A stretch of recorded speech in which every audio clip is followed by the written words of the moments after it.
I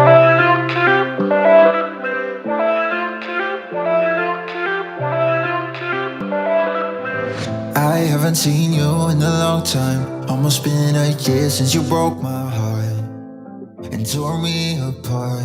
Oh, yeah. I've been working on myself, trying to move on. Looking up at someone else, trying to forget and get you out of my head.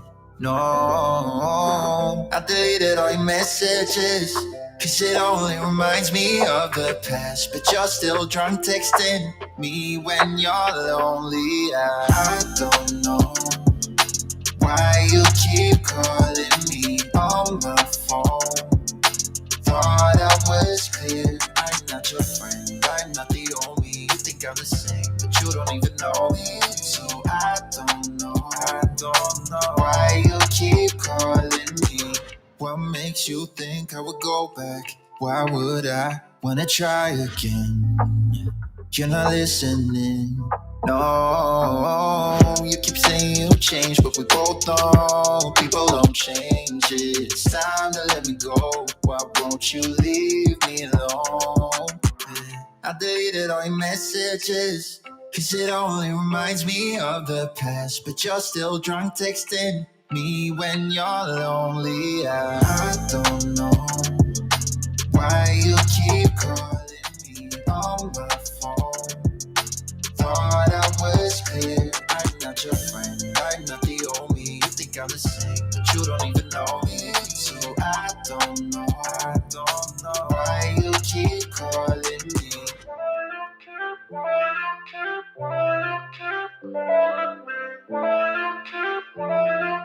You know what? I should write a book, family. I should write a book I about deleted all your my messages. journey over the last few years. It's amazing. You know, sometimes I sit and think about a lot of things that have happened behind the scenes. I'm like, wow, you know, people could get something out of it. On today's show, I want to share a couple things with you. At the top of that list is how to stop giving a you know what about what other people think. Now, this might be easy for you, but it seems to be very difficult for some. I get these messages from time to time from people, and I just read between the lines. I'm like, yo, you know, really? This is an issue? So I'm going to share with you some tips on how to stop giving a you know what about what other people think about what you do, how you move in this world. And I know it's going to benefit somebody out there. Also, some updates as it relates to some stories that we've been following throughout the week. So yesterday we had a caller, a black man that called in and went super hard at another black man. He blamed this black man for the situation with sorta, the metro buses. And oh, absolutely, that works. Hold on, I'm confirming an interview with a school board member. Hold on one second here. 7 3 1 3 4. So great. So we'll get a chance to speak with at least one CPS board member because we spent a lot of time in the city of Cincinnati. We're 3 weeks away from the start of the new school year, the 2021-2022 school year. And there's this big controversy now about busing. We had a black man that called in yesterday. I'm wondering if this black man is going to call in today and apologize. I've been in this business long enough to know how these things work. A lot of these neophytes have knee-jerk reactions. I don't do that. I like to wait until the evidence comes in. So yesterday we had a big conversation about who was to blame for the fact that there are no extra routes now for CPS students. Some people want to blame Cam Hardy, and then we find out the truth. So that's why you tune into this show, because I deal with the facts. I give you a lot of opinion, but I deal with the facts.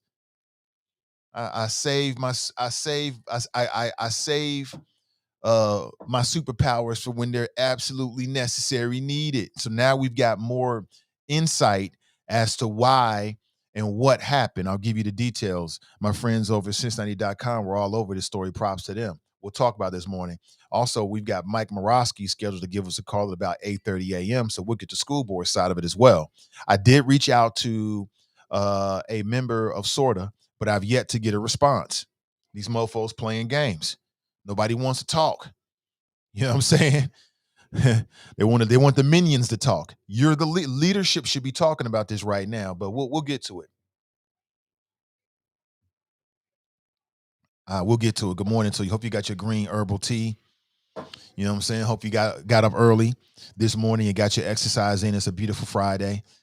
You should go hard on Fridays because it's the start of the weekend. You want to go out, you want to feel your best, you want to look your best. Go super hard on a Friday. Good morning to you. Shortly after the show, I'll be in these streets getting it in.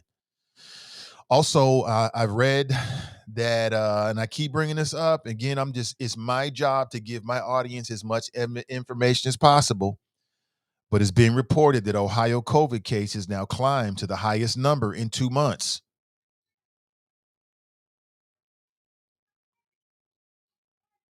Again, Ohio is being reported that Ohio COVID cases have now climbed to the highest number in 2 months. In 2 months. And I want to throw that out there. I'm not telling you what to do or what not to do. I came across a very interesting clip. I believe it was on CNN. It was a panel of doctors with one of the CNN hosts. If you go to CNN.com this morning, I'm right there right now. Let me see. Pop. This is like their number one story. CDC, the war has changed. They said new information is coming in about the Delta variant, and they're saying it can be as infectious as smallpox. They're saying that even if you're vaccinated, you can have a high viral load in your bloodstream, and you can also transmit the disease. Now, you might be wondering, like, well, why should I take the vaccine? Well, what's being reported by medical professionals is that those who take the vaccine are going to be less likely, or they're going to be safer from a severe reaction to the disease. In particular, a severe reaction to your lungs. This is what's being reported. That's the way I present it that way. You make your own decision. But if you get COVID and get sick, you will not be able to say that somebody didn't tell you. I'm telling you what's being out there right now. You make your own decision. Make your own decisions. 513 873 7134. If you would like to share your thoughts this morning, I want to hear them. I want to hear them. Good morning to you. How are you? How was the last 24 hours? Hopefully, the last 24 hours were filled with sunshine and big checks. Nothing like sunshine and big checks. Raise your hand if you like sunshine and big checks. I know I do. I think we are in agreement there. Climate crisis is real. I know this is a boring ass discussion. I have no plans whatsoever to bore you with a conversation about climate change during this morning's show. But I'd be remiss in my duties if I didn't say this to you. What's being reported is that the amount of ice that melted this past week in just Greenland could cover the state of Florida in 2 inches of water. Climate scientists are saying that the melting of the ice caps is going even faster than they thought it was. I only laugh because humans are worse than COVID, and I laugh to keep from crying.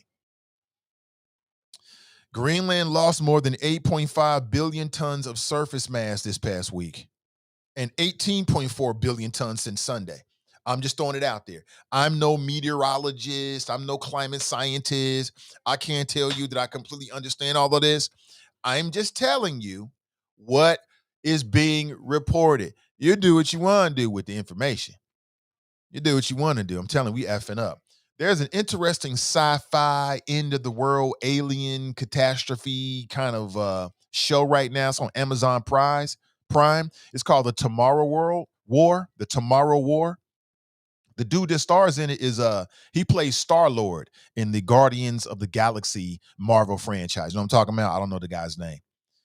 And not to spoil anything, but I'm gonna kind of spoil something. Let me just say it this way: that there is a climate change theme in that sci-fi movie. I'll say it again. Good sci-fi, a good science fiction is commentary about the world. In many cases, it's a warning, but we're not listening. Or is anybody listening? I'm not sure what we can do about it. I'm not sure. I'm just letting you know. Get your goggles ready. Get ready, family. It is real out here. Let me throw my number out into the ether and see what happens. Sometimes amazing things happen, sometimes not so amazing things happen. But either way, that's the nature of talk radio. Good morning to you. 513-873-7134. If you like to share your thoughts this morning, all I can ask is that you open your mind before you open your mouth. That's it. I have not been fully enforcing that. I've been lax on that. I need to get back to it. All right. It ain't personal. It's the business of running a talk show. That's all it is. Just say that right now. Open your mind before you open your mouth, and we'll be Gucci. We will be Gucci. Let's get into it. Let me start with this local story here because we need to make sure that people have the correct information. There was a lot of disinformation that was put out on the show yesterday, but I don't really deal in disinformation. I like to keep it rizzle with everybody. Good morning to you. Yes, welcome to the show. And there's a lot of conversation now about the CPS Metro situation. And again, we're scheduled to speak with Mike Morosky at 8:30, but what's been reported within the last 24 hours is that a CPS transportation director has been put on leave. Apparently, this CPS transportation director is at the is at the middle of this whole situation. Okay. Now again, we speak with the school board member Mike Morosky at 8:30 ish this morning. Perhaps he can give us more details on it. But this CPS employee has been suspended, has been placed on administrative leave. Does that mean don't show up at work and get a check? Lauren Johnson leads the district transportation department. Shout out to Cameron Knight and Cincinnati Enquirer for their reporting on this. They did a freedom of information request and got the emails, and so now we've got a better, a more fuller picture of what's going on. Mofos is trying to blame Cam Hardy yesterday. See how black people in the city do? I'm gonna say this once again, and some people ain't gonna like this. Part of the reason why black people are still struggling to get equity policy and channels in Cincinnati is black people. It's part of it. It's part of it. We got some Judases in among us. I'm just gonna say it that way. That's how I really feel about it. It is what it is. But this CPS employee, Lauren Johnson, apparently wanted to remake and redesign the whole situation. And if I'm reading correctly, it looks as if this person may not have fully informed CPS about what the plans were and how things were going to be changing. Okay. So that's what it seems like from the story. But again, we'll speak with Mike Morosky and get a sense of what he knows and what he was told and what's the timeline. But that's what's going on. Now, some might say, oh, CPS is just trying to scapegoat. They're trying to scapegoat Lauren Johnson. I don't know if that's a male or female. I think that's a male, I think. Not sure. If I'm wrong about that, let me know.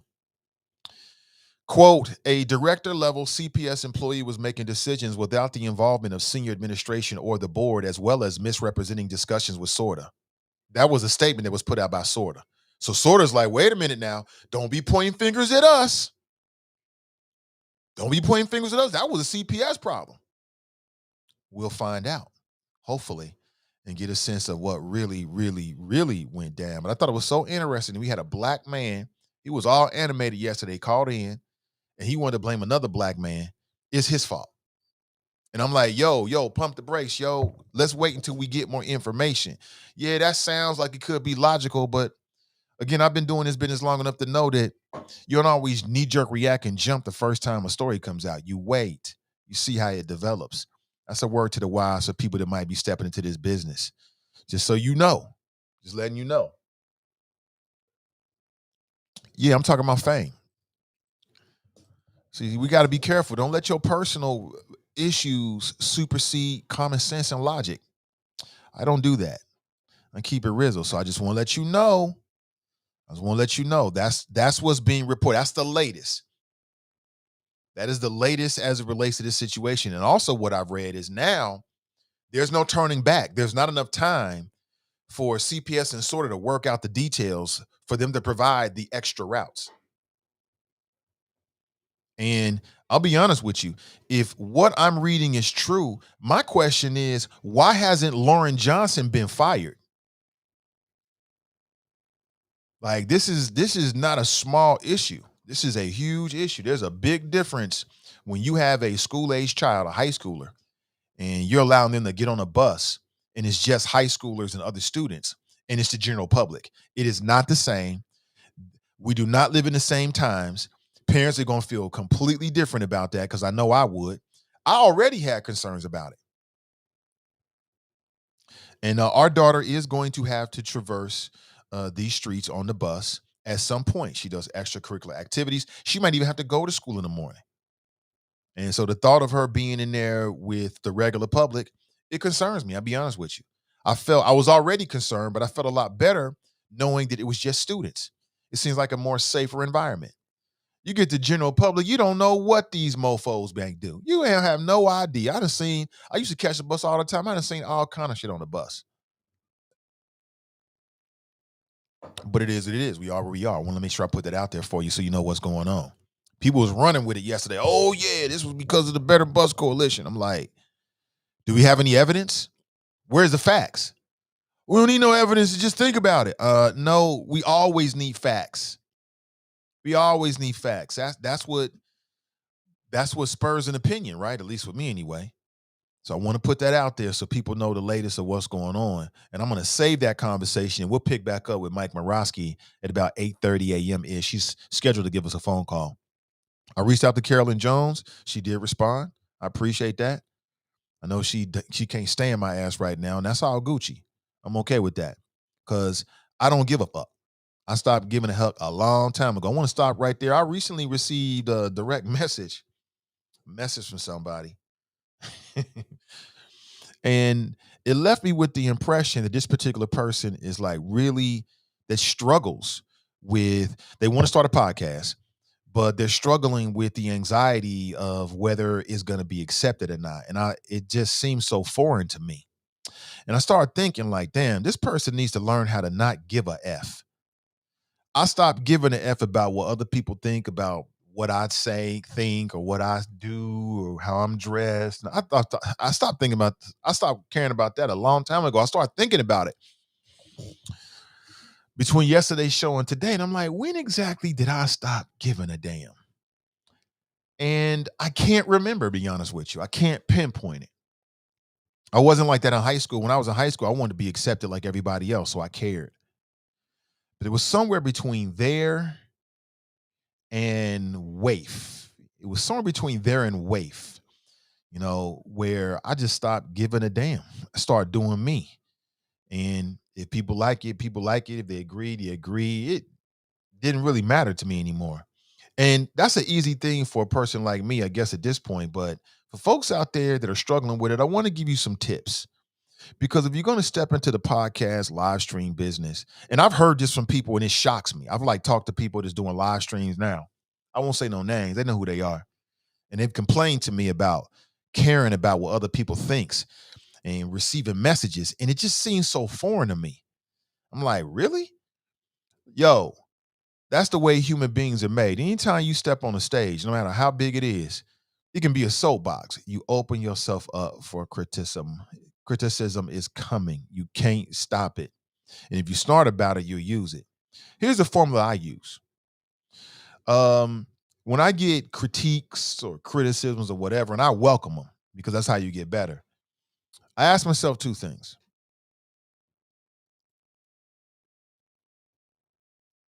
One, I ask myself whether the source of this critique is a credible source to me. I fully admit it. Somebody out there, I might receive a critique from a source that is completely valid. But if it's from a source that has no weight to me whatsoever, I'm going to miss it completely. And I'm okay with that because this formula works for me. So when you get a critique, somebody criticizes you, got something to say about you, the first thing you ask yourself is this coming from somebody whose opinion that I give a damn about? Is this a credible source? If it's not a credible source, we don't even get to step B. We stop right there. I just Forget it, quite honestly. If it is a credible source, you go to step B. And step B is you ask yourself whether there's any validity to what they have to say. This is where it gets real hard. Where it gets real hard. If there's So if you got 2 for 2, so you get a critique or an observation or criticism, constructive criticism of somebody, the first thing you ask yourself is this somebody whose opinion I give a damn about? And you ask yourself, and yourself says yes. You go to step 2. Step 2 is this something that's valid? Is there any credibility to what they're saying? If it's not, I just forget that shit. I'll be honest with you. I don't even remember it. If it is, this is where it gets difficult. You got to get better with that. You got to grow. That's the hard part. I'll be honest with you. That's hard as hell. Motherfucker tell you about yourself or critique you, and you like, that's hard. That's very hard to do. But smart people do that. Because smart people are always trying to grow. Always trying to grow. Nothing is personal. Take nothing personal. And then the other thing you got to understand, and I've understood this a long time ago, is that like 95% of people is on bullshit all the time. You got to understand that about the world we live in. 95% of people is on some dumb shit 95% of the time. I learned that a long time ago. People have their little agendas, their little feelings. They want to be petty. They got little things to say and all this kind of garbage. I already know that. So it's kind of like a 3-step process for me. I got a super thick filter, super thick. And if it can get through that, then we go to that 2-step process. But I just assume that most people is on dumb shit. Sometimes I'm wrong about it. You know, I've told people on this show, like, you full of shit. And then I learned later, like, oh, okay, you on some real shit, but that's just me. I got a you full of shit filter that's real thick. And once you get through that, then we get to that 2-step process. And I do that with everybody. It don't matter who you are. Friends, family, confidants, not confidants. That's just how I am because I just know how humans are. Humans are God's little selfish ass creatures. We are. We are. Humans care about what they want, period. And all the time. It's about them 100% of the time. And, you know, once you understand that, then I think it just makes you able to navigate humans even better. I'm sharing this for my people out there that struggle on thinking and caring about what other people think. I don't care at all. Zero. Makes no difference to me. Like in terms of a critique or something like that, like I said, I got a process I go through, which each and every person. And if it makes it all the way through that process, I just grow. Like, you know what? You got a point there. Boom. How can you ever be upset with a man or a woman that tries to grow? You can't. That shit hard though. It's easy for me to say it right now, but that shit is really, really, really hard. When somebody, because one thing about grown folks that I've learned is that no grown person wants to be checked. Nobody wants that. No grown person, I need some more. No grown person wants to be checked. Grown people hate to be checked. They hate it. I don't mind it if it's coming from a good source. If you right, I'll listen to you. Like, oh, okay, got a point there. I'll think about it later. Like, how can I grow from this and put it in place? Or I'll say, you know what? This is 100 miles of dumb shit and forget it before I get up and walk away. And so it makes no difference. So again, I'm not gonna put anybody's name out there. To my anonymous a friend, hopefully this will will help you and do you. You know what I'm saying? Do you be fearless with it? The other thing is I already know, and I learned this. I'm not sure where I learned it, but you can't please everybody. I don't try to please everybody. I try to do what I say I'm going to do. That's it. Other than that, trying to please people, oh my God, raise your hand if you're a people pleaser. That shit will drive you nuts. And at the end of the day, you can't please nobody. You can't please no one. People pleasers get ran over. They get trampled. That's what happens to people pleasers. I'm not a people pleaser. I'm a Nathan Ivy pleaser. And if I can please the people, I'd like to do what I say I'm going to do. If I say I'm going to do something, then that's what I try to do. Pleasing people, hell to the nah, hell nah. I drive myself crazy trying to please everybody in this audience. I don't try to do that. If that's what you're tuning in for, psh, you're gonna be disappointed. You're gonna be disappointed like a motherfucker. You're gonna be so disappointed. And I think it's hilarious. Nah, nah, nah. I just try to do what I say I'm gonna do. That's it. Other than that, it's up to you to decide. You know what I'm saying? So do you be fearless? Don't be afraid to step outside your comfort zone. Don't let other people tell you what failure is. That's the other thing. People be trying to, sometimes people try to nice with it. They're looking at you like, damn, you know. But that's the number one thing is, you know, I remember I was talking with Gabby Becktrip. He answered a question, man, when he was running for mayor in Cincinnati. I asked him about some of his businesses that didn't work. He was like, you know what? Can't nobody tell me I failed. Failure is just how you get to success. I thought, ding, ding, ding. I like that attitude. That's exactly right. Don't let other people tell you how you failed, that you failed. You just learn one less way to do it. You just learn one less way to get it done. Failure is when you quit before you know you're supposed to. So that's how I learned to stop giving a damn. I don't let other people define my successes or my failures. I define that, period. And I have like a three-step process for dealing with human beings and what they got to say and all this kind of shit. Like I said, petty's at an all-time high. Petty is at an all-time high. Insecurity is at an all-time high. Dumb shit is at an all-time high. We've never been more full of ourselves collectively and individually as human beings as we are right now. And a lot of it has to do with these social media networks that give us platforms. Speaking of social media networks and platforms, man, let me give props to somebody who posted this inside the Friends page. Apparently, there's a black-owned social media network called Truso. Anybody hit the Truso? Crystal posted this. Props to Crystal. Thank you so much. This is from Afrotech. Yeah, apparently it's a black-owned social network that is poised to challenge Clubhouse. Anybody on Clubhouse? Yeah, I like that. Apparently, Sway Calloway, how Sway, how Kareem Grimes, I'm sure that is. Terrell Owens, Mickey Barber, not sure Mickey Barber is. Yeah, that's two. That's dope right there. Now we are introducing a social community that is built and funded by blacks for blacks and has monetization built in so that everybody wins. I like the way that sounds. It's called Truso. I'm gonna download the app and take a look at it. Want to put that out there. I'm not sure that's on your radar screen. We are on a social media platform right now, so I gather that you probably might be into social media networks. My audience is vastly majority black folks, African Americans, and others. And so I want to put that out there. It might be something you want to check out. It's called True Soul. True Soul. I want to share something with you every single morning. Good morning to you. I appreciate you, bro. I appreciate you. Yeah, yeah, yeah. Yeah, good morning to you.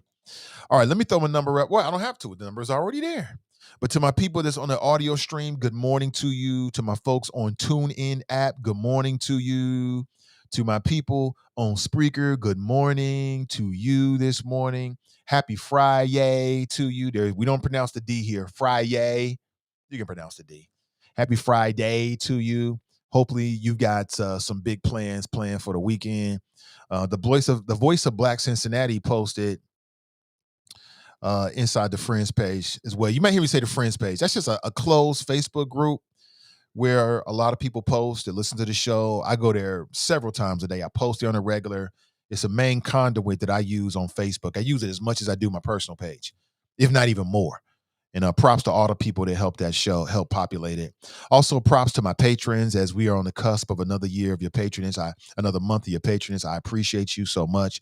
And I'll be shouting out all my patrons individually before the end of today's show. I appreciate you. A lot of stuff going on. Good morning to you. All right, let's go straight to some greetings. Let's say what's up to Ashley. She's in the chop shop. She writes, good morning, Nate, and the choppers. Happy Friday. Good morning to you. Brenda writes, TGIF. Good morning to you. Roger writes, good morning. Ray writes, good risings all. Sharp writes, TGIF, Nate, and the choppers. Fox writes, rise and shine, young stars. Politically Petty podcast show, and that's a funny ass avatar, man. Somebody morphed Christopher Smitherman's face with Trump's head, and it's hilarious. Morning, Nate and the Choppers. Hashtag haters are my motivators. Hashtag flows ready to eat for everybody, period. He writes, period. Bar none. You can get them. You get them bars from Glenn. Nikki writes, good morning, everyone. Happy Friday. Andrielle writes, good morning, Nate and friends. Well, since I opened the door, I'd like to know, what are your strategies to not give a F? Are you somebody that struggles with caring about what other people think? And you don't have to post in here, because I can understand how you might feeling shy about that. You know what I'm saying? I can get it. But I'm just asking you to think about it. Are you someone that struggles with what other people think about you? Put those strategies in place. Number one, you're gonna have to get thick skin. My skin is like super thick at this point. I've heard it all. I've heard everything you can possibly hear about whatever it is that you could possibly hear. I've heard it all 1,000 times before. I've heard all the dumb shit from every possible angle. So at this point, it just becomes like, it becomes nothing. I'm saying, if you are struggling with caring about what other people think, what you have to know is, off the top, 95% of human beings are on some dumb shit 95% of the time. That's number one. You got to understand that. You can't be taking what other people say to heart. Like, oh, I'm going to take it personally. Fuck to the nah. You'll drive yourself crazy running around, giving a damn about what other people think about you and what they got to say and what they think about what you doing and the colors and all that, the texture. I don't care. Ooh, I mean, share if you want to. I can't stop somebody from saying what they want to say, but for me to internalize that, new to the new. Life's too good for that. Samantha writes, happy Friday, Nate and the Choppers. Good morning to you. Get to the chopper! Get to the damn Choppers. Anthony writes, morning, Chop Shops. Good morning to you. Jerica's in the house. She writes, hola, beautiful black people, and the others too. I love reading that. I love when you post that, Jerica. And how is that king you taking care of? Are you treating him right? I'm just saying, because some of your comments this week, I'm like, I wonder if she's treating that king right. I'm just messing with you. I'm just messing with you. Charles writes, Grand Rises, Nate and the Choppers. Good morning to you, Charles. Thank you for being here, brother. Brenda writes, good morning. Good morning to you. Glenn's in the house. He writes, morning, Nathan and the Choppers. Good morning to you. Jenny writes, good morning, Nathan and the Choppers. Good morning to you. Tabitha writes, good morning, people. Good morning to you, Tabitha. Marisha writes, good morning. See, I got it, Marisha. Tracy writes, hi. I can just hear her saying, hi. I'm busy. Sarah writes, Grand Risings family. Nat writes, it's Friday. TGIF Chopper. Same to you, brother. Thank you so much. Crystal writes, good morning. Ronald writes, good morning. Good morning, Choppers. Happy Friday. Derek Mays in the house. What's up, Derek? Good morning to you. He writes, good morning. This is my favorite part of the show. I love saying good morning to you, man. We should be greeted with a nice salutation and a nice, sincere good morning in the morning. We deserve that, man. Y'all work hard. We work hard for our families. We go hard in the paint for our businesses, don't you? How many people out there putting 40 plus a weekend? I know I do. Yeah. How many people out there raising families? You deserve that greeting every single morning. I love delivering it. Tiff Tiff writes, good morning. Happy Friday. Good morning to you, Tiff Tiff. You should apologize for believing fame had any credibility anyway. Should I? Yeah. Speaking of apologize, Fame Rothstein, we need you to call into the show and apologize to Cam Hardy this morning, because you was dead wrong, brother. Dead wrong about what you said about that black man yesterday. And I know you got a personal beef, Fame, but I'm disgusted at you. I am disgusted. We'll see what happens. Jericho writes, as infectious as chicken pox, not smallpox. Thank you for the correction. You're right about that. Pat writes, good morning. Crystal writes, the Black family reunion is still on. Is that really smart? And having on-site vaccination opportunities will help that? The event will already be happening. I don't get it. I don't think having a Black family reunion is smart. I don't think that having any mass gatherings at this particular point is smart, especially if you're talking about Black folks, because we know that at least what's being reported, let me put it that way, what's being reported. What's up, Brian? Good morning to you. What's being reported is that Black people have not, the numbers of Black people who are unvaccinated are higher as compared to other racial demographics. If you've got some other information, please bring it forward, because I want to be factual. I want to be as factual as possible. So I don't think it's smart, but the show goes on. And if that's what they're going to do and you're going to go to it, it's outdoors. Okay, so that goes a long way. It's not indoors. And just make sure you mask up. Just so you make mask up. I was listening to now. If you missed it, the Is It Just Me podcast ran yesterday. Donnie's got some shit going on, so she couldn't do the show today, but she wanted to make sure she got it in, and so did I. Because I know people really like that show. I think she has a very important voice in the greater Cincinnati market, as I feel about all the folks we work for that we're working with right now. I think very highly about all the people we're working with. I think everybody brings something new and something fresh to the table, and hopefully you can get into it. And we're just getting started. The way we look and sound and what we're doing right now, we're gonna look way different in just a few months. Just keep waiting. Just do your part. Well, I got this. We got this. We just getting started. But I 100% believe in elevating Black voices, marginalized voices, progressive voices, the voices of women. If you notice, there's a lot of women that we do podcasts with. That's done. That's not unintentional. Because I think that Black women's voices have been marginalized in this city for far too long. It's done with intentionality. Hopefully, you can get into it. But I was listening to the Is It Just Me podcast. I thought it was a great show yesterday. Very strong show. A lot of strong opinions. I like opinionated people.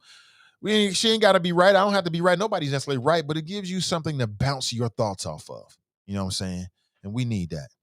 But anyway, she was talking about, her difficulties. Speaking of Donnie B, her difficulties with wearing a mask, which I just don't understand. I don't have those kind of health issues. I completely understand other people. Everybody's body's different.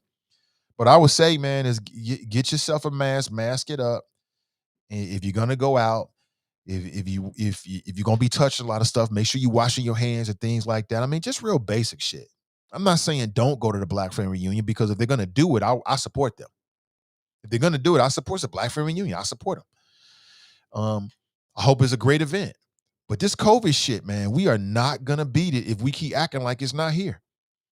So if you're to answer your question for the third time, Chris, so I don't think it's smart. I don't think any of these mass gatherings are smart. It's less dumb because it's outside. Now, if it was an indoor event, I say hell to the nah. But it's outdoors, so that's better. And there's a lot of space. So we'll see. And anything that promotes the Black family, I'm cool with. They're gonna have on-site vaccination opportunities. That's cool. If you're gonna do an event in these days and times, they should have on-site vaccination opportunities. They should. They should have as multiple vaccination booths as possible for those that want it. For those that want it. For those that don't want it, I'm just sharing with you what the CDC is saying is the latest information. And they're saying basically we at war. The war metaphors now, right? The war comparisons. That just goes to speak about how America deals with anything. Whenever we have a problem, we got to go to war with it, right? Think about it. It just speaks to how violence is so ingrained in the psyche of Americans. Whenever we have a big issue, we got to go to war. Okay. War on drugs, the war on COVID, right? The war on heroin, the war on poverty. We always have to put it in the framework of a war. Maybe it's a human thing and not an American thing. It's just an observation. Do with it what you will. Daryl writes, good morning, Nate and the Choppers. Good morning to you, Daryl. David writes, good morning, Nate and the Choppers. Good morning to you. Tracy writes, good morning. Eloise writes, good morning. Andrielle writes, my friend says CPS is at fault, not Metro. Andrielle, we're scheduled to speak with Mike Morosky at the bottom of the hour-ish. He said 8:30 a.m.-ish. It could be a little bit later, a little bit earlier. Again, I just want to know I want to get as much information for the audience. I did reach out to a sorter board member or someone who works with sorter. I'm not sure if this person's a sorter board member. I can't remember. I haven't gotten a response yet because that's the way the game is played. Nobody wants to step forward and ask questions. They'll release it in the statements. They might say the wrong thing. I get it.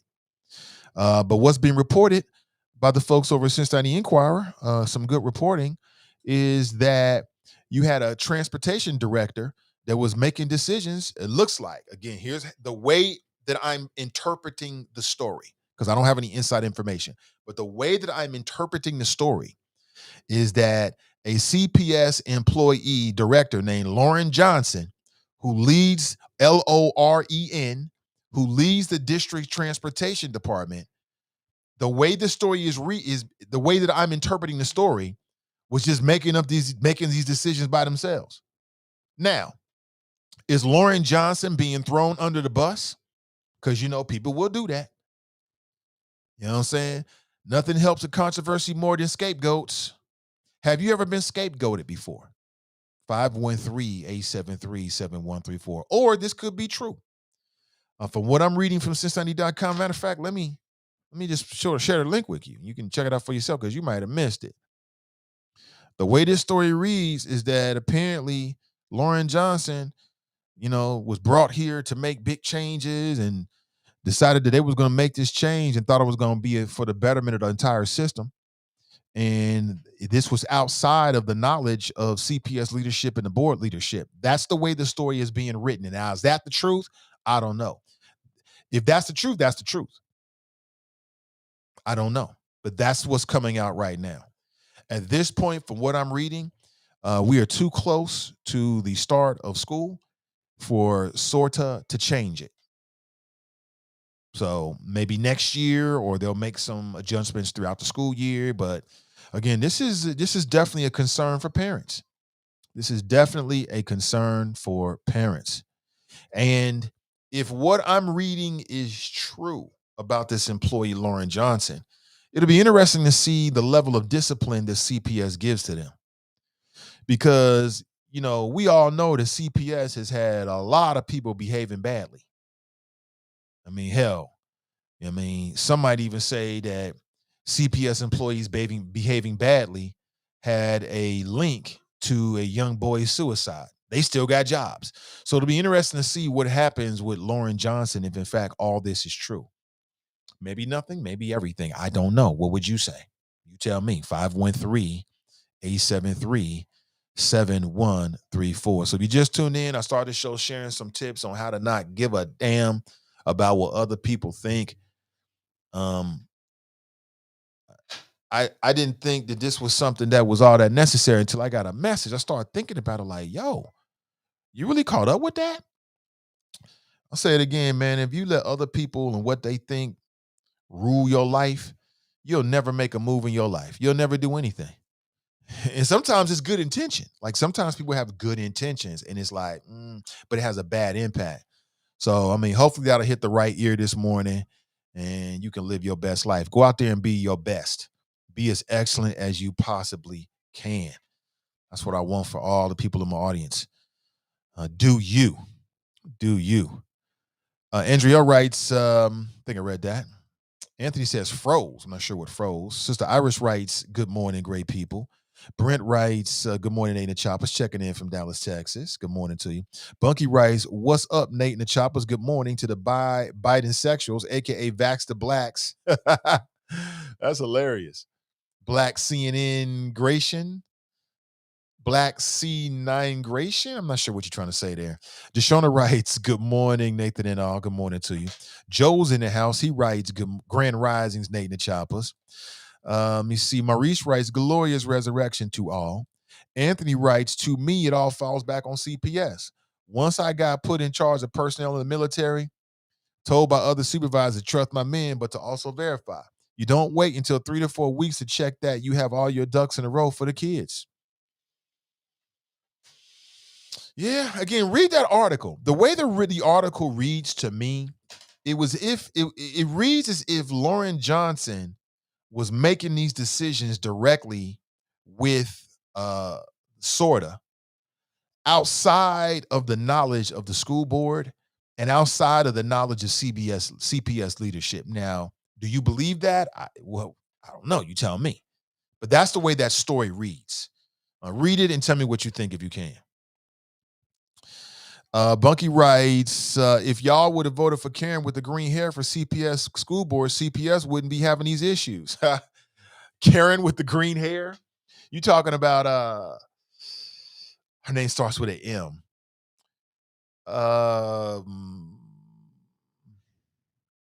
Well, what makes you think people didn't vote for her? That's what you might understand. Melena, I think it was. Something like that. Yeah, she might have been better than Eve Bolton. We don't know. We'll find out. Presentation means something. when you're running to represent people. Especially in this age of social media, people will bash Santa Claus for sticking behind the mic. It is what it is. Just be solid with your own opinions. Absolutely. Absolutely. That's part of it because of the anonymity of it. Like people can shoot something to you from the other side of the globe. They don't have to be face to face. And so you got a lot of people out there that's straight up cowards. Just be honest with you. And they get off on that kind of stuff. You got to prepare for that. You got to prepare for that. Joe writes, for me, I don't take criticism from someone I wouldn't trade places with. Trade places with. Okay. I mean, I think I understand. My haters are my motivators. That's how you got to do it. I just heard y'all talking about me. If so, allow me to break my plan to listen briefly. I'm going to call in a minute. When you call in, Fame, make sure you call in and you get on one knee and you apologize, not to me, but to Cam Hardy. You owe that brother an apology because you called in yesterday, Fame. You tried to blame that brother because he was doing something good for the community with the Better Bus Coalition. You had other people in here like, that sound good. I'm like, wait a minute. We don't have any facts. How we just gonna run with this? Show me the numbers. I need to see the details. Sounds good. I'm like, okay. I mean, I can see the logic in it, but let's wait until we get more information. But no, Fame wanted to go 1,000 miles with this brother. Call them all out his name. He wasn't thinking about this. And it turns out you were absolutely wrong again. Again, your track record is atrocious, man. Step that F up. Brandy writes, good morning. Happy Friday. Good morning to you. Anthony writes, can't put much thought into a critique that comes from internet warriors anyway. Cincy Tigers writes, feedback is a gift. Happy Friday. It depends. It depends. Feedback can be a gift if it comes from a credible source with good intentions and it makes sense. Every little thing people say to you, 95% of the time, ignore it. It's only 5% of the time, probably less than that, is it going to be something that you should actually internalize. And again, what I'll say to you is that's the hardest part. As a grown person, one of the hardest things in the world to do is to be checked by somebody else. And they're right. That's the hardest shit in the world to do. And they're right. And you know they're right. Oh, snap. Hold on. I think I got the phone line still going to the wrong place. Hold on 1 second, Mike. That's on me, bro. I'm so bad about this. I forget all the time. I need to remember. I need to make my little mental note. Let me see real quick. I think I'm probably getting a message telling me about that right now. Yep, she just did.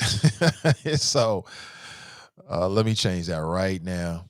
I'm so bad about it. My apologies to all involved. I know that could be irritating. Okay. All right. So we Gucci now. If you're trying to call into the show, you can call in directly at this point. My apologies. That's 100% on me. I'm not infallible. See, that's the other thing on how not to give a F about what other people think about you. And this is the other, there's two things that's hard about it. And this is a part of the equation. Number one, you got to be real with yourself. I'm realer with myself than anybody in the world could ever be with me. So 9 times out of 10, when somebody says something to me, I already know. You ain't telling me something I don't already know. 9 times out of 10. So therefore, it lessens the impact of what other people have to say because I'm real with myself. 100%. 100% real with myself. I may lie to somebody else, but I'm not going to lie to myself ever. You know what I'm saying? That's part of not giving a F about what other people have to say. That's part of it. Because I'm so real with myself, what you going to say to me? And by you, I mean the general you, not anybody specifically in the audience this morning. Good morning. Welcome to the show. Good morning. How are you doing? I'm doing great. Hey, Mike, thanks for your time. No problem, man. It's good to be here. Absolutely. Absolutely. It's been a minute. How is everything? Oh, boy. Things are still exciting since the last time we talked. It felt just when it felt like the ground was getting a little firmer under our feet, of course. Superintendent resigns, and now we have all of this, nonsense with our buses, which is just terrible. So We're getting by though, man. Life's good otherwise, man. I'm Okay. doing all right. Okay, well that's good to hear. But that the business is Yeah, the business of the people is always going to be up, have trials and that's tribulations, right? right. So let's just That's jump right. straight into it because this is a super hot topic, and my audience has been talking about it for the last 2 days. Again, thank you for your time this morning on short notice, but Yeah, no problem. we're trying to get to the bottom of what the issue is as it relates to the extra routes. And within the last Yeah. 24 hours, there's been some new information about a transportation director that works for CPS. And I've been sharing with my Mhm. audience the way that I have interpreted the article from Cincinnati.com. The way that I'm interpreting it is that this particular transportation director was making moves on by themselves, maybe with good Mhm. intentions, right? We won't say anything about people's Mhm. intentions, but Mhm. outside of the knowledge of CPS leadership, including the board. Is that That's right. your understanding of the scenario and what's been going on? Yeah, absolutely. On Tuesday when Metro announced that, or the SORTA board rather, that the plan was finalized. The plan being taking away the extra bus routes, and for the audience members who don't know, it's extra XTRA, and that's what we refer to as our dedicated school routes, the extra routes. Anyway, on Tuesday when they announced that, that was the first time we heard about it. So you can imagine, we were a little shocked. That's not to say that we weren't aware of a bus driver shortage and that there could be changes, because there's a lot of things changing in this sort of quasi, not really, but kind of post-COVID experience. But we did not know, A, that the plan was finalized, and we certainly didn't know, B, that somebody at the district was sort of operating and acting on what it seemed was, at least giving the impression, acting on behalf of a directive of district leadership or the board, which was not the case at all.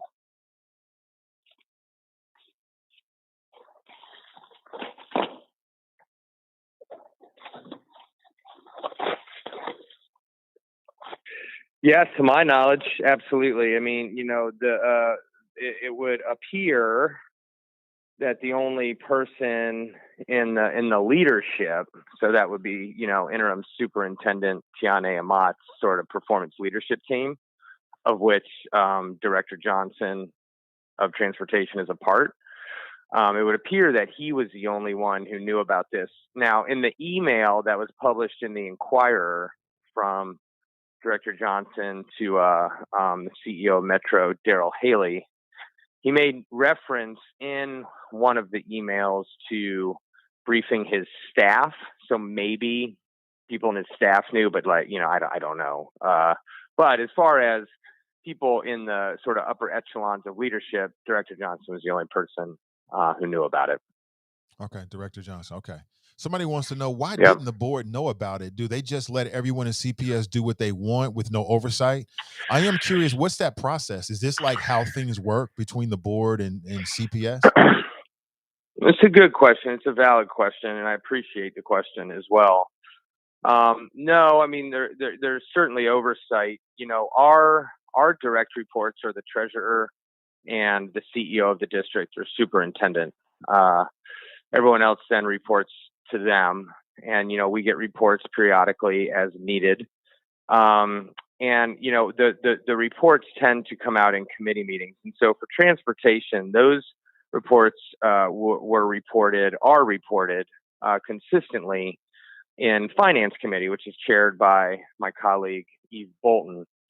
And Eve is she's an awesome finance chair. She understands the finances of the district better than just about anybody, and she's been pushing all year to figure out our bus routes and to re-up our contract with Metro in committee. And this never came up, and so I appreciate the question. At some point though, we can't know everything that everybody's doing, and as much as this is a full-time position, or feels like a full-time position, it's not designed to be. But the past year and a half, it really kind of has felt that way. But even so, there's so many employees. We rely on the superintendent and the treasurer to give us what we need to know to govern the district, and then the directors of the various departments, whether it's HR or the general counsel who reports to my committee policy. That's where all the general counsel updates are. You Okay. know, we rely on them to be transparent with us. And I will say, I think it bears repeating that Chairwoman Eve Bolton in Finance has been pushing on the transportation issue at least since January, and none of it was ever addressed as being even a remote possibility. Because I can guarantee you, had it ever been addressed, we would have responded the same exact way we're continuing to respond to Metro rescinding the routes, which is not positively. Oh, the last question came from Anthony. The next question comes from Cam. He wants to know, is it too late to go back to the old way? Is it too late now to get Metro to do the extra routes for this upcoming school year?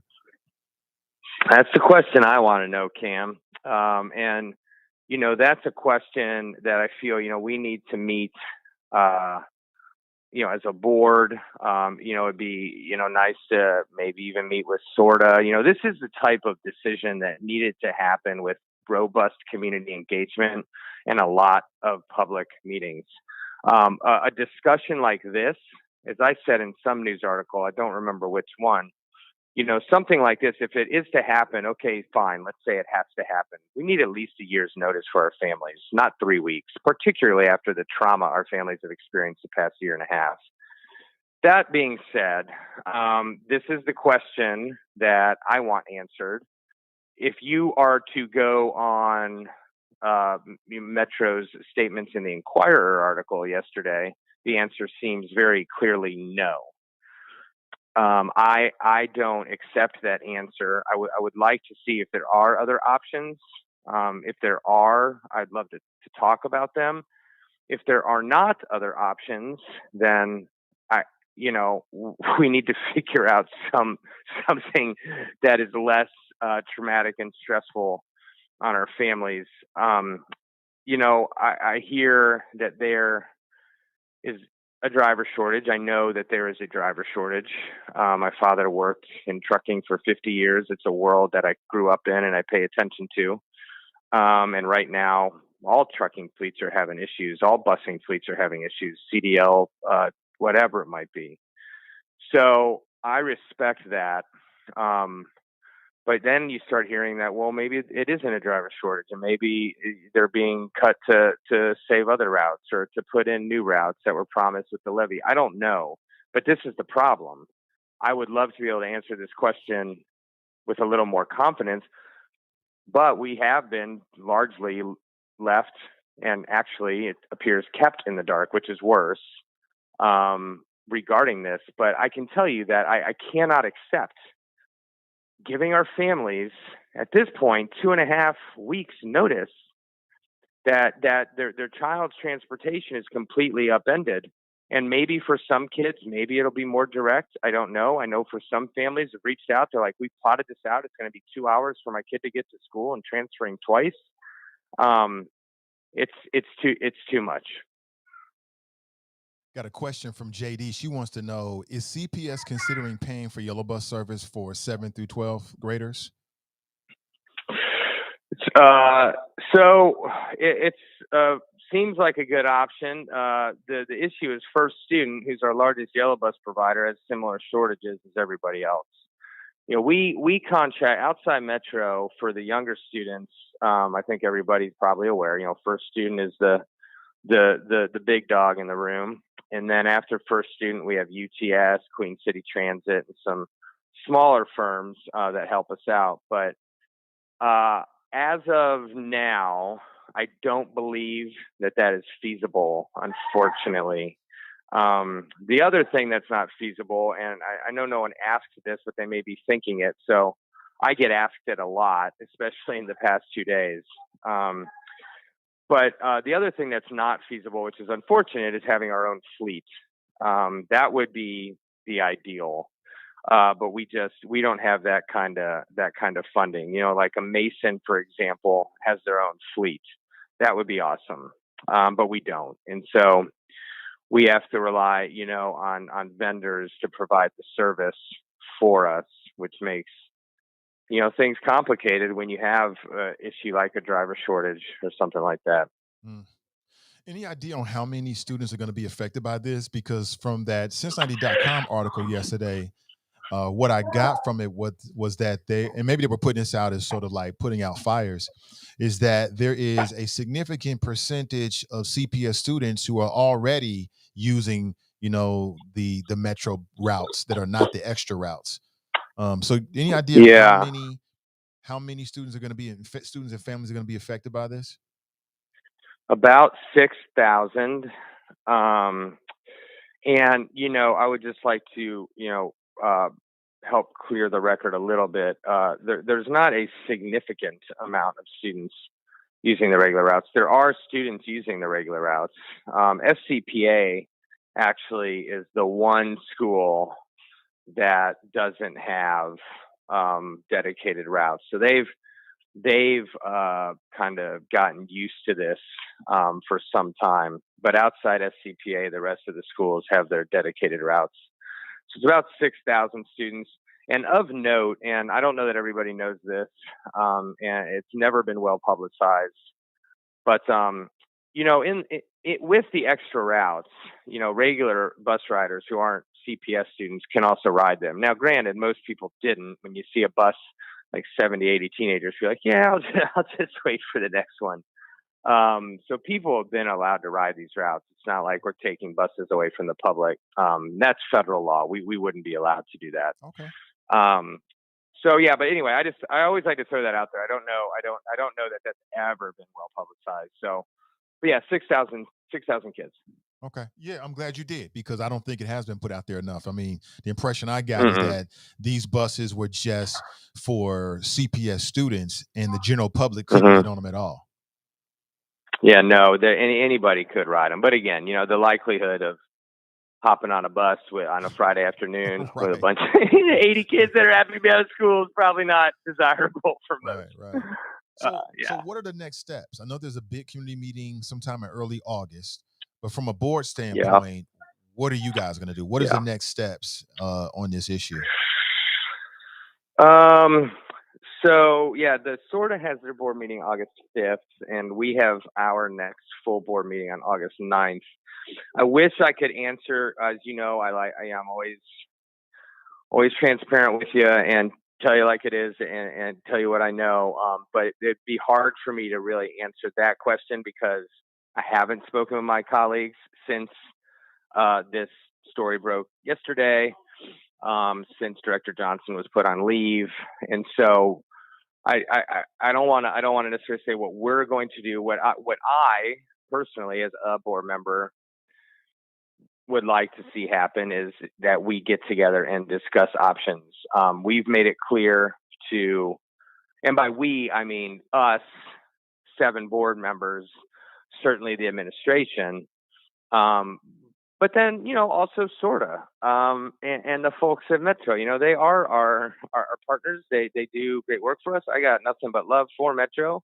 Big fan of public transportation. Family uses it, loves it. So I respect that they've got it hard, just like every big public entity right now. But not to beat a dead horse, this is an unacceptable thing to ask of families 3 weeks before the start of the school year. So I would like to get down and see what can we do. I think that's the most important. And if it comes to light that we cannot do anything, then we can't do anything. But that has not, as of yet, been proven to me, speaking for myself.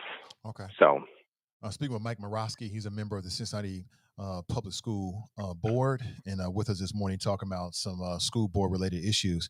Mike, since I got you here, man, I'd be remiss in my duties if I didn't talk about COVID. I read this morning, mm-hmm. really it was yesterday, I read that COVID-19 rates in Ohio in the last 2 months are at its highest level. And a lot of it has to do with the Yeah, Delta variant. So here we are 3 weeks away yep, from school. We went through this whole thing yep, early in the year. Here we go again. I'd yep. like to know a couple Mm-hmm. things. One, are there any differences in the safety protocols that CPS has put in place for the upcoming school year? And then 2, Okay. is the board prepared to shut this down if it looks like COVID is becoming an issue again? Man, God, I hope we don't have to. But I'll start with the second question. Yes, we are. In this budget that we're pretty much finalized. We passed a 90-day appropriation so we could start spending money. I had asked in one of our public hearings that we sort of stop just shy of passing the entire budget until we can come up with a plan for what we call the cliff. And what that is in the next 3 years, we're going to have to figure something out, renew a levy, a new money levy, something, because at some point with the costs that'll be incurred, we have this enormous once in a lifetime investment from the government right now, which is good. But when that's gone, it's gone. And a lot of the things we're investing in that are good, like Summer Scholars Program that any kid can take part of, social emotional learning and education in the summer. That's awesome. Mental health counselors, all these things we're allowed to spend the money on. It's going to go away at some point. And so I thought it was important we figure out what happens, before we pass the budget. So we passed our 90-day appropriation to spend money. Sorry for getting in the weeds, but I think it's important stuff. We passed a 90-day appropriation, and in that, back to your point, is beefing up our Cincinnati Digital Academy, which we've already beefed up quite a bit already, so that we can be ready, and technology all around. So yes, we would be ready if we had to. We'd be more ready than we were the first time, which probably isn't saying much because we weren't ready at all. Nobody was. But we'll be more ready than then. And as far as the safety protocols, nothing is going to change. As policy chair of the district, I brought up our mask policy at our last meeting in June, just to see if, and of course, so much has changed since then, right? Like, I'm talking a month ago, so tons has changed.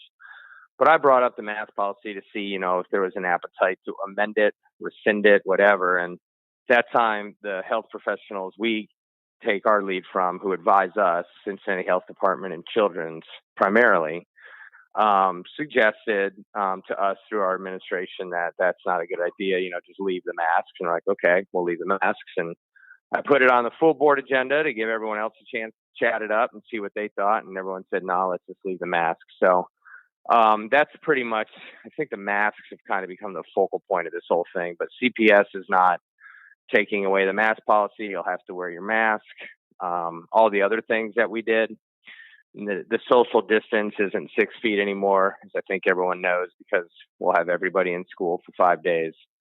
But masks are up, the cleaning protocol and all that. So keeping it all in place. And please, oh my God, fingers crossed, if you are a praying person, if that's what you do, pray about it too, that we do not have to close school on these kids again. Okay. So just clarify for me, Mike. I thought I read that CPS was no longer doing the temperature checks. Is that correct? So as of the last meeting, we were shelving the temperature checks. And so again, though, to your point of all of these, you can hear my son James is very excited about this conversation. Okay. Hey James, thank you. Say hi, Mr. Ivy. Anyway. What's up, James? He says, hey, what's up, James? So yeah, as of the last meeting, correct. But as with this stuff, as it's been the past year and a half or so, I wouldn't be surprised if that changed again with the recent news, to your point about Ohio. But that is the one thing, yes, at our last meeting was said that we would take away. A couple other significant changes that maybe aren't directly related, but I think are in some tangential way. One is that volunteers and the like would be allowed back in the schools. That's a change. And field trips. So you're going to the rec center, Cincinnati Museum Center, stuff like this, also would be back on, which would be a change. Okay. All right. Yep. Let me glean the audience here to see if there's any, somebody wants to know, do you have a sense of what sorta would need or want in order to keep the extra routes, or are you still waiting for information for that? Waiting for information. I mean, if the driver shortage piece is the thing, then obviously it's drivers. But outside that one thing, I haven't heard anything else or seen other reasons. And like I said, some folks who are much closer to that world than I am tell me that there are driver. I mean, I don't know at this point. I'm willing to believe my friends at Metro for sure. And so again, if that's the case, that's the case. But we need to figure out a better thing for our families. So hopefully we'll find that out soon. And more we find out, I'm happy to come back on and chat. So just let me know. Absolutely, Mike. Thanks for your time. I appreciate you. Yep, no problem, Nathan. Appreciate you. Yeah, most definitely. That's Mike Morosky, CPS school board member. Just give us some insight. You know me, when these things come up, I want to talk to the source. And I'm chasing some interviews with people from the sorta side. I'm also chasing an interview with other school board members as well, who may come on and just give us some insight. Just give us some insight. Let us know your thought process. What can we expect? What do we need to know? What can we do? That kind of thing. I thought it was some excellent questions from the people, though. So I'll always try to integrate your questions in the conversation because, I mean, quite honestly, sometimes in a lot of cases, you got better questions than I do. So I want to make sure I throw them out there to you. I want to make sure I throw your questions to the guest so we can get the best conversation as possible. All right, let me take a quick pause. It's almost 9 a.m. and hit a word from our sponsor this morning. Today's show is brought to you by renewcommunitychurch.org, and they've got a message for you. Check this out. The words for today are attract more money. It takes 60 seconds for the universe through the invisible law of attraction to be fully activated in your life. God's invisible law of attraction is available to you because you are just 60 seconds away from attracting more money. Take the next 60 seconds and attract more money in your life by telling a financial story for 60 seconds, 3 times a day for 21 days. Why 21 days? Because that's how long it takes to change your life. Now say this financial story out loud 3 times a day. Today, I accept my divine and human right to have more than enough money, to be a financial blessing to self, family, and others. I will use my financial abundance today to bless so many people in this universe. Money is my friend. I share my money with my friends. For a free ebook, visit renewcommunitychurch.org.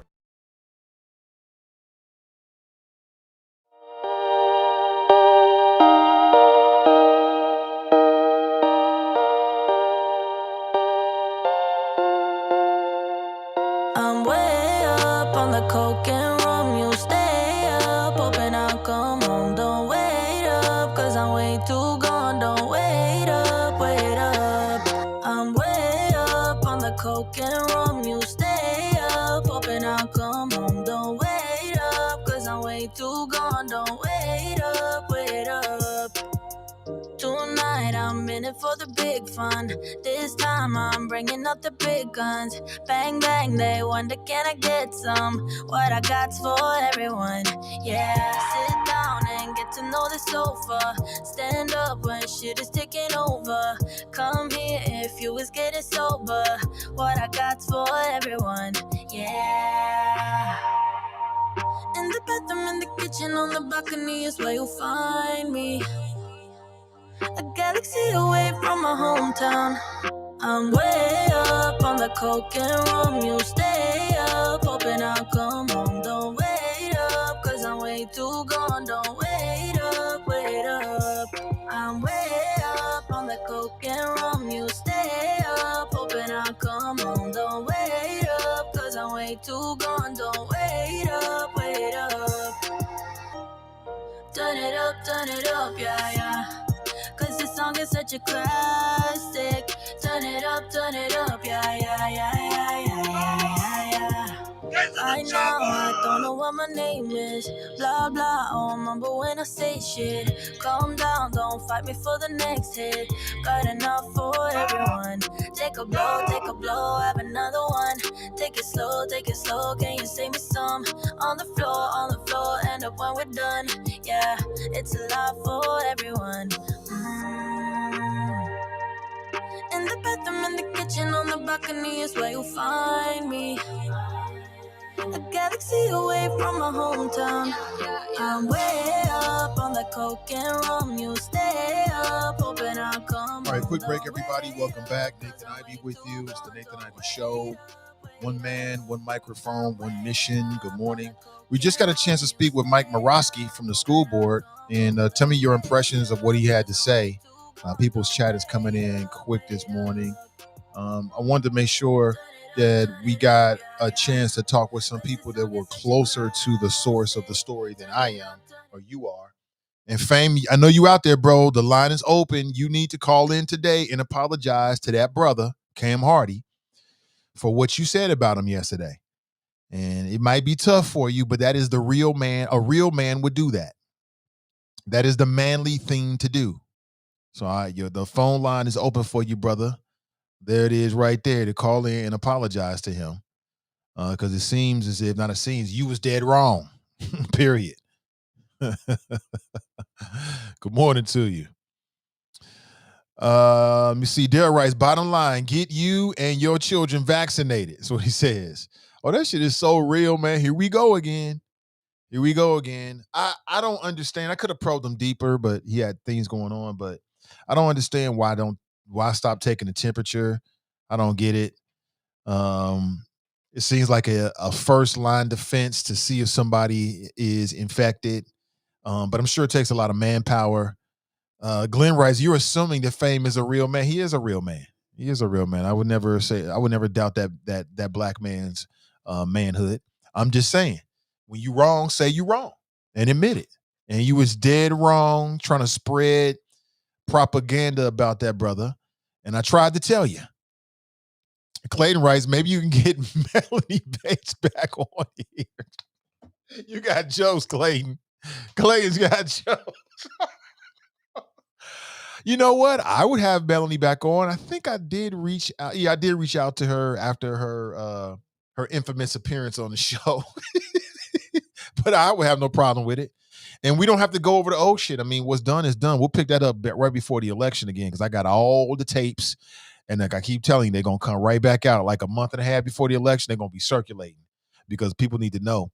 But I would be more than willing to have Melanie back on. Absolutely. Let's go to the phone, shall we? And say good morning and welcome to the show. Good morning, Mr. Ivey. It's Friday. I ain't got no job. Oh, that's right.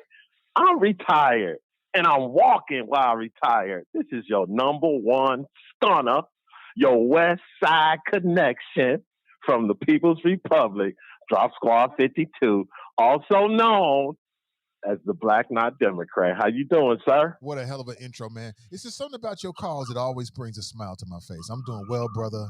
And how are you doing? I'm doing fine, Mr. Ivey. There's some kind of connection with us. We've never met. We spoke a couple of times, but I don't know what it is, sir. But you are true. You are authentic. You are genuine, and maybe that's what it is. But I want to apologize to Cam Hardy for the ridicule that he took yesterday. Now, I just tuned in about a half hour ago, so I missed most of the first hour or so of the show, but I just want to extend an apology on behalf of the choppers and the chop shop because Fame Rothstein is a chopper. So I can apologize for someone in the chop shop. So I want to extend an apology to Cam Hardy because he is a member of the chop shop. And I would like to apologize on the behavior of some of the choppers yesterday. And shout out to the All Middle and all their affiliates. So the reason for my call, Mr. Ivey, I saw the cover art for your show. Now, it's cut off on the actual YouTube page, so you have to click on the descriptions to see the full thing. And it says, how to stop giving a puck about what other people think. Now, I think that's right up my alley, Mr. Ivey, because I take some of the most vicious, cruel, hateful ridicule from people in the chop shop. Some of the people, I'm not even going to call them choppers, but it's not as bad as it used to be back in the day when you were on Spreaker, because that chop shop, the OGs of the chop shop, they came around and they understood where I was coming from. But you got people like Glenn from Mason, which is, he was there from day one, Mr. Ivy, and I really think I intimidated the hell out of him because it was somebody that had the balls to stand toe to toe with him as a person that's not a Democrat, and just give him all the Larry Elder, give him all the smoke that black not Democrats give. And speaking of Larry Elder, Mr. Ivy, a couple of weeks ago, I don't know who it was, but somebody called your show, and I think he's a state senator, and he was asking me about Larry Elder out here because in the original listing of the people on the ballot for the recall of a desperate Democrat governor, Gavin Newsom, Larry Elder wasn't included. But now he had to file a lawsuit. He's on the ballot, and right now he is in the lead amongst the Republican challengers to remove Gavin Newsom. So I just wanted to put that out there. Ever happened to your state of California? Larry Elder is a damn fool. Okay, that's your opinion, Mr. Ivy, which is great. I like to hear it. But just for the fact, Mr. Ivy, the fact that Gavin Newsom is being recalled, okay, a Democrat governor in the largest blue state in the country is getting recalled, Mr. Ivy, because the latest for a statewide recall in California, I don't know. Well, they already reached it. They went through it twice. They first tried to eliminate some of the signatures. Then they had to go through it again, and they got more than they did before. And a poll just came out, I think, 2 days ago, and it's kind of split. 47% think he should be removed, and I think 49 or something like that think he should stay. Is this so it's 50-50. Are these anti-mask people, anti-vaxxers? Is that what this is? Is he did the wrong thing well, during COVID? Okay, yes. I'm not going to categorize it, but it is because of COVID and some of the restrictions that were put into place because of the emergency power that he had as governor. So that is the main reason why he's being recalled. But the recall actually started in 2018, I think, or 2019. Before COVID started, the petitions were already out there to recall him. But then when COVID hit, that's when the signatures just went through the roof and got it on the ballot. So I think the campaign, I don't sign ballots in front of grocery stores. Okay. Because I'm already a registered Republican. So I don't sign petitions. No. Because all it does is put you all democracy, though, isn't it? I mean, again, I'm not. No, it's not. See, there you go again. That's a part of the democratic process. People have an idea. I didn't mean to interrupt you. No, it's okay. I'm just saying, people have an idea. They want to put it on the ballot. They got to get a certain amount of signatures for it to be on the ballot. That's part of democracy, right? And no, yes, it is. Supermarkets and stuff like that. Yes, but Mr. Ivy, there's corruption in politics. Okay, a lot of times these signature drives are initiated just to start the process and then fill those signatures with signatures that don't count. Ask Kelly Prather how that works. Yeah, but when campaign happens, Kelly, when we all know how that works. To verify, then they don't have enough signatures and it won't make the ballot. But that's what I'm telling you, Mr. Ivy. It depends on what the petition is about. Right. Okay. So I'm asking about this petition. Both parties. When you're in a blue state, and you're trying to, a Republican is trying to put a petition in to remove a Democrat, it takes time because the Democrats run the state, Mr. Ivy. They run the state. That's why they tried to eliminate Larry Elder when he submitted his candidacy to run against Gavin Newsom in the recall. The worst thing California could ever do is have Larry Elder, the man who wrote a black man who wrote a book titled "Stupid Black Men," for him to be the governor of California with his goofy ass ideas will be the worst thing ever. So we wait and see what happens. No, but see, Mr. Ivy, you got to understand the dynamics out here, right? I'm not saying Larry Elder is going to win, but the fact that a radio talk show host is ahead of the former mayor of San Diego, Kevin Faulconer, and another white male Republican, he's been in the game for a long time, John Cox. I think, I don't remember his name, that I don't want to put the wrong name out there, but Larry Elder is ahead of the so-called politicians. Right. And that's the point that you need to focus on. Because I'm not saying he's going to win. If he wins, that would be unbelievable. Not based on what you said, but just the fact that a radio talk show host, because Caitlyn Jenner, she's just a gimmick. You know, she's like in last place among the Republicans. It's like 5 of them. So I just wanted to say, Mr. Ivey, back to the topic about not giving a puck about what people think. And again, in this climate that we live in now, post Donald Trump, people aren't engaged like they used to be, Mr. Ivey, because the media and the Democrats and some of the people in the streets, they did a great job in vilifying Donald Trump to the point to where everybody was tuned in. Donald Trump played his part too. He had everybody watching how government works. People love a circus. So now that, but Mr. Ivey, he had everybody engaged. I don't care the reason. You know the old saying, you know, by any means necessary. The American people were engaged. People love a circus, but now, and they love a train wreck, and that's but what Mr. they have Ivey, with Donald Trump. But Mr. Ivey, it's just like you used to tell stories about the dope man on the block, right? Once the dope man is gone, right, you still gonna have addicts coming around because they haven't gotten the word yet, right? So eventually, you know, long after the bad man is gone, people they're gonna stop coming. Okay, so I say that because the media is not covering Joe Biden and his administration the same way that they covered Donald Trump. Why and the would they? People aren't as Donald engaged. Trump was a clown. So you always going the media reports are gonna come different when you at a circus. What you mean?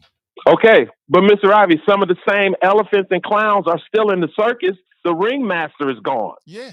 Donald Trump, the ringmaster is gone. The circus is still there. And the clowns are Nancy Pelosi, Chuck Schumer, and other desperate Democrats. They're the clowns. And the elephant in the room for the Democrat Party is right here in the state of California and in the state of Texas. It's immigration, Mr. Ivey. It is they're not going to be able to avoid this anymore. And we talk about distractions because every time something happened in the previous administration, the narrative was, oh, it's a distraction. Oh, it's the Russian plot. Oh, it's misinformation. Mr. Ivey, it's the same thing. Look what's happening. Look what's happening, Mr. Ivey, weeks before school starts.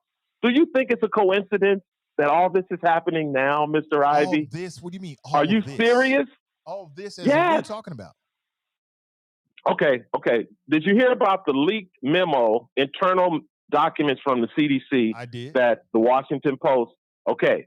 Now, the CDC is supposed to respond to this today because things were left out in this Washington Post story as far as what was in the memo and the science that is supposed to be attached to the memo. So they're saying that today the CDC is supposed to come out with the science to validate this internal. Now, again, Mr. Ivey, how did the Washington Post get this information? Is there a leaker? Kind of stuff. That's what journalists do. Is there a whistle? Is Dr. Fauci the whistleblower in the CDC? Who could it be? Because I think about it, Mr. Ivey. Right when all of a sudden, breaking news, Washington Post has received inside memos from the CDC. Come on, Mr. Ivey, really? You should know better than this. Why that's so hard? So that's hard for you to believe? I don't get it, but okay. No, it's politics, Mr. Ivey. Washington Post. Okay, this didn't come from the Washington Times or the New York Post. It was leaked to the Washington Post. Okay, what's that supposed to mean to us exactly? So what? Look at the history of the Washington Post and the stories that are put out by the Washington Post. Okay. Oh, so that's all I'm saying. Clearly I don't see. Okay, I'll let you. I know you don't. I know you don't. I don't see it. Right, because I have a saying: the eyes cannot see what the brain does not know. You catch that, Donetta? So again, Mr. Ivey, thank you for taking my call on this fine fry. I can call her whatever I want as long as she keep answering because she is doing great for me on Twitter. I love it. Her and all these other fools, these co-overseers who following dumbass Glenn from Mason. So keep it up, baby. I love it because we ain't even in 1 year yet. We ain't even in 1 year, Mr. Ivey, not even 1 year. And the stories are starting to come out that black people are getting fed up with the Democrats. They are tired of the same old BS come election time, And then when they get in office, oh, y'all just hold on over there. We coming over there. We're going to bring y'all some hot biscuits and some gravy. Y'all just chill out. Shut up. Because we know y'all going to show up when we tell y'all to show up. And where? Because, Mr. Ivy, they got this marching thing going on in Texas trying to stop the vote. It ain't working, Mr. Ivy. It's pathetic. I mean, I appreciate people exercising their freedom, but Roland Martin, he covering it. They doing their best to get viewers. Ain't nobody caring about this stuff in Texas, Mr. Ivy. They're trying to make it nationwide. It didn't work in Georgia. They're not going to be able to stop Texas. Them dumbass Texas legislators, all Democrats, took their private jet to D.C., held a super spreader event with the vice president, and now President Biden said it yesterday when he came out all masked up again. He said Washington, D.C. is a hot spot. But he failed to mention that it's because of them dumbass Democrats from Texas. So take y'all dumbasses back to Texas, go hold quorum so y'all can get this vote done, because the vote is going to happen. Election integrity laws will continue to go across the country in states that are led by Republican legislators. No, Mr. Ivy, elections have consequences. And you know as well as I do, all politics is local. But the Democrats want to make it national. The Democrats want you to call President Biden when the garbage man don't pick up your garbage. So again, Mr. Ivy, schools need to shut up. The schools need to shut up and sit down, because Joe Biden and the Democrats sent them the COVID relief package that's supposed to make them right to open up schools in the coming weeks. So we don't want to hear nothing about, oh, we hope, oh, we going to try. Hell no. Put them babies back in school with no freaking mask on and make them teachers get the damn vaccine. That's all I got. Thank you, Mr. Ivy. I was getting hot for a minute. So I'm gonna sit back and relax. There's still time left on your show to hear from the co-overseer and the overseer, Mr. and Mrs. Cleophas. Drop Squad 52. Dropping science to anyone who wants to. Be safe out there, choppers. Be safe. Peace. Let me say my prayers, because I don't want to get myself in trouble. Lord, forgive me for my brash delivery. They know not what they do, Lord. There it is. That man, her name is Donita, not Don. It sounds like you're saying Donyetta and Donita together. That's what it sounds like. And it's quite interesting. All right, let's go back to the phones. Good morning. Welcome to the show. Yeah, man. Why are you saying my name in an unsavory way?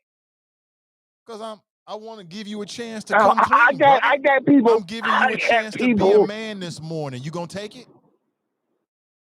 Yeah, man. I woke up a man, went to bed a man. What the hell are you talking about? I'm talking about yesterday. Your opinion. Wait a minute. The co-title of your show is. I'm just saying. The co-title of your show. Do you want to hear the answer of the question, sir? Brother, you asked me a question. Brother, yes, I do. Can I land, please? Yes, you can. But can I say this first? Just let me land. Yes, you can. I'll give you the runway. Okay. You asked me a question. Bring this plane in for a landing, because it's about to crash and burn. The reason why I brought your name up is I thought you might want to take this opportunity to be a man this morning and admit that you were wrong about what you said about Cam Hardy yesterday. I was not wrong. Didn't you hear Mike Moravsky? He said, yeah, we still don't know if it's because of lack of employees or blah, blah, blah. But so you expect me to believe, you guys expect me to believe that this one colored director of transportation was that rogue to the point where he would call a local and regional mishap like this to where the kids wouldn't get bus service direct from school? Nobody from SORTA thought to call the school board to say, hey, we need to speak to somebody over this nigga's head because y'all in danger. Hold on, Nathan, let me finish. Please. You talking shit about me, spitting on my name, let me talk.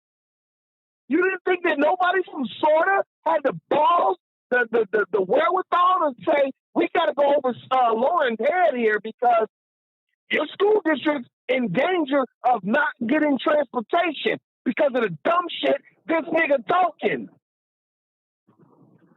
Nathan, I did not read the article. I heard this. I heard you say what was going on. I heard you say what was going on, that Nobody at the school district, everybody at the school district was oblivious to what he was doing. That's why I say, hey, Florida, call somebody. Call them and say, listen, you know this is going to be a public relations nightmare if it finds out that we ain't fucking with y'all on direct service. So therefore, you need to bring somebody else in other than Lauren Johnson. They paint his brother as the fall guy. No, I'm not. I'm not apologizing to a tranny lover. I'm not wrong. It hasn't been proven that this ain't his fuck up. How? Mike Morawski even said it. Mike Morawski even said it. I'm not reading the article. I'm going by what your guest said. Your guest on your show this morning said that. That's what he said. And he even said, Nathan, I'm not apologizing. I done nothing wrong. I took facts and made an inference. You didn't like the inference.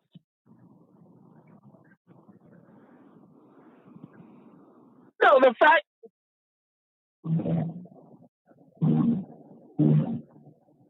Are you going to apologize to the people?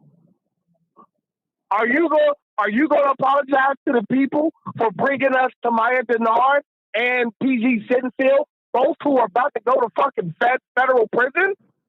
And you hold on, sir.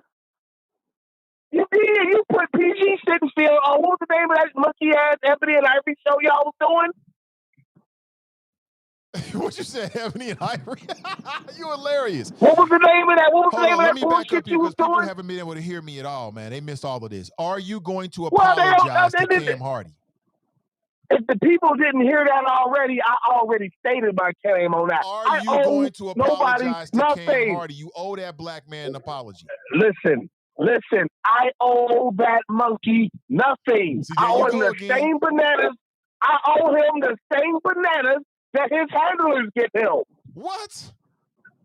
You heard me. You're wrong for that, man. I'm telling you, you're not gonna sit here and let me believe that Lauren Johnson is that fucking wrong. I'm just telling you, read the article. Read the Cincinnati.com That's what the article and says. you'll get more information. And you also told us operating off an information deficit, sir. That's all I'm here to tell you. You were operating on an information deficit because you told us PG because I read the article about this scenario.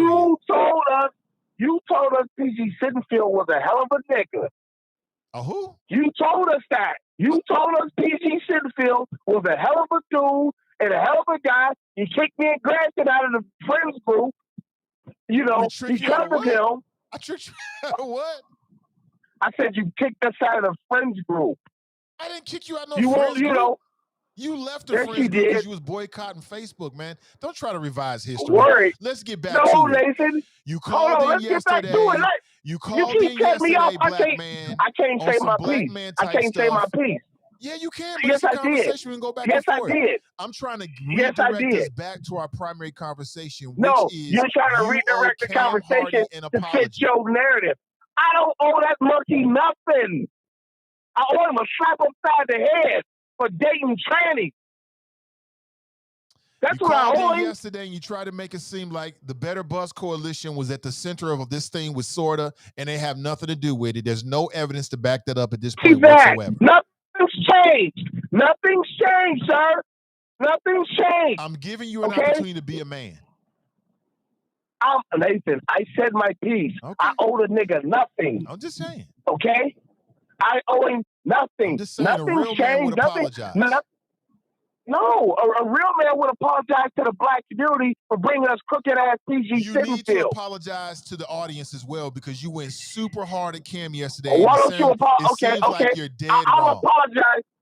I'll apologize if you apologize for bringing up PG Sittenfield. I didn't bring you crooked politician. PG Sittenfield didn't need me to bring him to anybody, man. Stop trying to muddy the water with that nonsense. Y'all get sitting up back there, to Michael your Jackson, Paul vicious McCartney, attack, said when he man, was for no black. reason whatsoever. Nathan, And you're going to continue Nathan, again? Nathan, You're wrong for that, brother. That's all I'm Nathan, going to say. Nathan, You're wrong.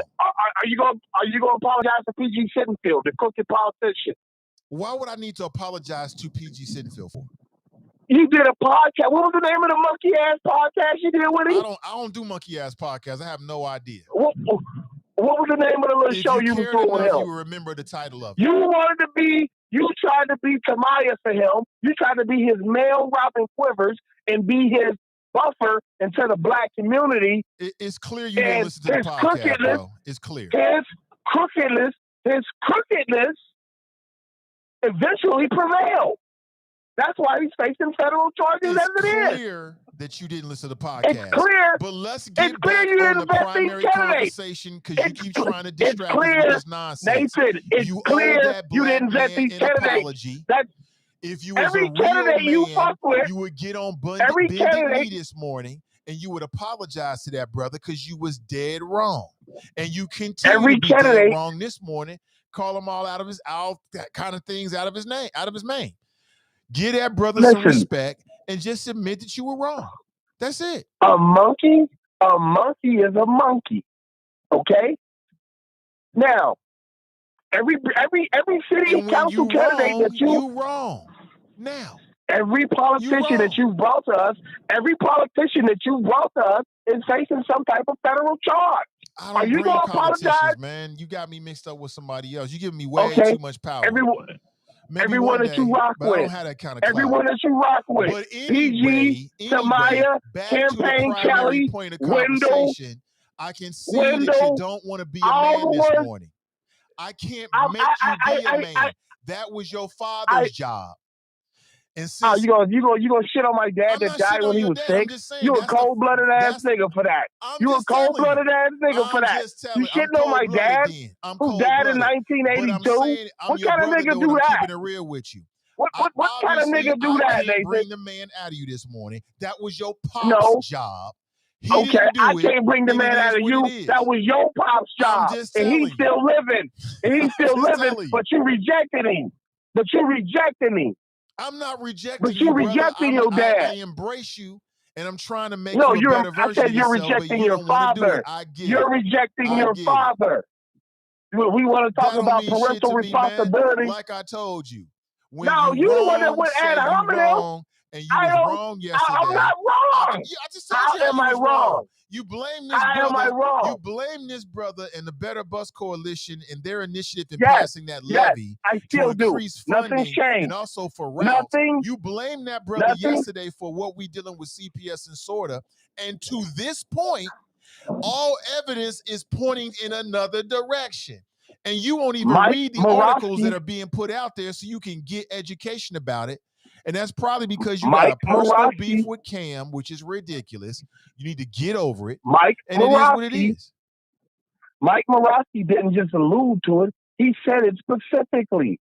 We don't know if it's because of employees, blah, blah, blah. He talking about CDL. Get on Facebook. Every nigga I know getting a CDL. First Student has a shortage with drivers man. now. Didn't I'm just saying. That was going to be a problem last year. That has nothing to do with the levy, man. That would have been a problem last year. There is a worker shortage across the board, period. That has nothing to do with the levy. Nathan.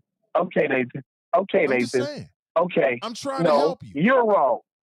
You're wrong. I am wrong. You know, I'm wrong for trying to help your incorrigible ass. You're right about that. I'm wrong about that. You're wrong. Better. You crossed the line today. No. You crossed the line today. I didn't cross the line. Talking about my dead father. That was some bullshit. I didn't deserve that. Line. I redrew the line. Yes, you did. Yes, you did. Nah, you crossed the line today. I erased it and redrew it, but it don't really matter. You're incorrigible.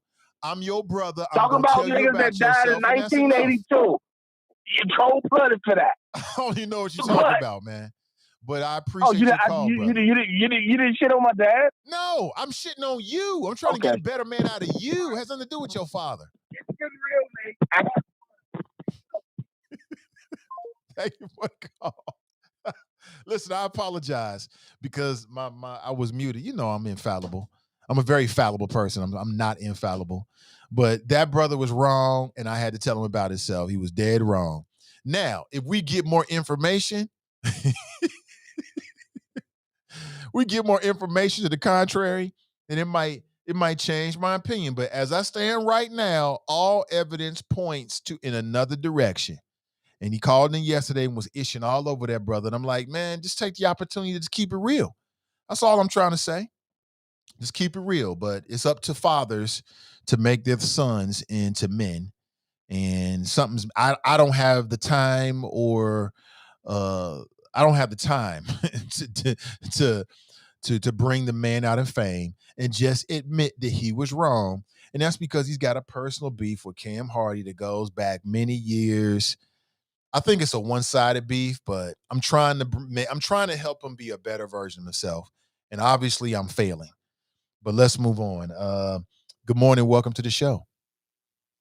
Good morning, Nathan. This is Donita. How are you? Good morning, Donita. Good morning. Welcome to the show. Ooh, that was a bit much, you and Fame. So let's add just, bring it down a little bit. It's a Friday. We're going to start the weekend. So my thing, I hope Drop Squad is listening to this call so I can explain to him. I know I can't see you, Nate, but I know you always put my name up, right? Yes. So my name is spelled Donnitta. So what I want Drop to do is look at the spelling of my name because it is phonetically correct. Okay, the first three letters say Don, Ni, Ta. It's not hard, Drop. It's not hard. So I'm going to take it back a little bit. When I learned phonics back in preschool and elementary, and when my son was learning phonics, we learned that the letter E says eh. E says eh. I says eh. I says eh. So Drop, my name is not Donetta because there's no E. I understand, Drop, that you are Republican and that you have problems with facts, but phonetics never change. So it doesn't matter if you learn to read 100 years ago or you're going to learn to read tomorrow. E will always say eh. So my name's not Donetta. You can thank me later, Drop, for giving you a little phonics lesson. Other thing I want to say, though, Nate, is we do have to Drop never realizes I give him credit when he's right. So I'm going to give him credit that he is right, that people are becoming less engaged because Trump is gone. So what I want to say to people is, Drop is correct. We can't fall asleep at the wheel. Just because Trump is gone doesn't mean our problems have magically went away. Because we have people like Drop and conservatives who are going to still push this narrative. Like you said, they get together every morning and put out their talking points. So we still have to vote. The 2022 midterm election is going to have huge implications if we don't. There are Senate seats up for re-election. There are House seats up for re-election. If we don't get out and vote, the Republicans could take the Senate back. So we have to make sure that that doesn't happen. So thank you, Drop, for putting it out there. Democrats, independents, people with sense, get out and vote. And so when we keep control of the Senate or we gain seats, we already have the House. If we gain more seats, we're going to throw a big party and we're going to thank Drop for firing everyone else up to vote. What do you think about that, Nate? Let's have a Drop party. I can work with that. I'm down. Yeah, we're going to have a Drop party because Drop is firing us up. He is letting us know, don't fall asleep at the wheel. And Drop, if you need any more help in reading comprehension, you need any more help in phonics, Donita, the truth overseer, I'm your girl. Dropping the truth to anyone that's willing to catch it. Have a great weekend, Choppers. You too. I love it. I love it. Hilarious. Drop has got to be pleased somewhere, man. That's hilarious. She's like, he's right. He's right. People are less engaged. She's right. Our problems with it, just because Biden's in office, don't mean the problems that we dealing with are magically going away. Absolutely 100% correct about that. Don't fall asleep. I'm with all of that. Good morning to you. Glenn writes, dude is shameful. I tried to let him set the record straight. I'm just messing with him about being a man. I tried to let him set the record straight. He didn't want to take the opportunity. You know what I'm saying? When you're wrong, just say you're wrong. Tammy writes, wow. Does he have to keep saying the N-word? He thinks that bothers me, but it don't. When I get ready, when I get tired of it, I cut it. Simple as that. That don't make your argument anymore. But you know how some black people are. As soon as they hit that button, they want to start using the N-word. And I guess he thinks that means something, but it don't. James writes, Jesus take the wheel. Rachel writes, this is ridiculous. Click. Rachel don't play. She always be ready to hang up. You see, Nikki writes, he ain't tired of blowing hot air yet. Fame's a lot of fun, but he was wrong yesterday. Then didn't even read no updated information or whatever. You just gonna run off your first thoughts. I just don't think that's smart. It's not responsible. It's just not responsible. So again, I'm gonna keep reaching out to Sorter representatives to see if we can get somebody on. I know that CPS has asked people to send sort of messages. I'm gonna be a part of that. I think you should as well if you care about it. Just let them know. Just overload them, and don't think for a second. And I tell people this, and I know it to be true because I've worked at media companies where I work with companies where when they start to get emails and complaints, believe me, there's a human reaction inside that building. You can believe that. You know, if you hit up Sorta with if Sorta gets 500 emails and they all saying the same thing, you better believe that it's gonna have an impact. Doesn't mean they're gonna read every single run, but if you put something in the title, let them know what the tone and of and the nature of the emails about. They're gonna read it. They may not click on every single email, but they're gonna read the title. What's in the topic line. You can believe that, and it's going to have an impact. That's how human beings work. Human beings work that way. So don't ever underestimate the power of an email or a letter or something like that. You never know what's going on internally inside of some of these organizations. And you never know. You just never know. So you see, Tony writes, some morning choppers chiming in to remind everyone to not be like Ashton Kutcher and his wife. Wash your ass, vax that thing up, and see you at the chop shop on Monday. What? Ben writes, he got the Rona. Let me see. Jason writes, too much yelling, I'm out. Cash writes, he speak on Glenn's dead wife all the time, though. Yes, he does. James writes, poor young man. Pray his strength in Jesus. See, that's just a good-natured people. Cruther writes, good morning, choppers from Florida. It's hot as hell here. Okay, damn, it's hot as hell here. It was a scorcher yesterday. Danita triggered. Why you put D-U, Danita? You was wrong, man. Brent writes, the soft middle and black Republicans are just using their show to build up their mixtapes library for their audition for the Republican Party. Check social media for clips of the show. Building up their mixtapes for their audition. The soft middle. That's hilarious. I like that. Let me see. Daryl writes, I just got restricted for 3 days on Facebook. What? Kevin writes, Nate, you owe that man fame and apology for bringing up his dad, though. He obviously lost him early. Real man got to do real man shit. I don't think so. Bunky writes, rack him, LOL. Gladys writes, my son's grandfather did a great job, right? It should come down from the man, right? Mm-hmm. Let me see. Maurice writes, the arguing is over. Chelsea Clark for Ohio Senate. I hope to reach out to have Chelsea on the show. I know she's aware of the show. And I think that's very, you said Ohio Senate. Wait a minute. No, she's not running for Ohio Senate. She's running for Secretary of State, right? Now, what is she's running for? She's not running for Ohio Senate. I believe so. She's running for Secretary of State. She wants to be the top elections official in Ohio. Oh, no.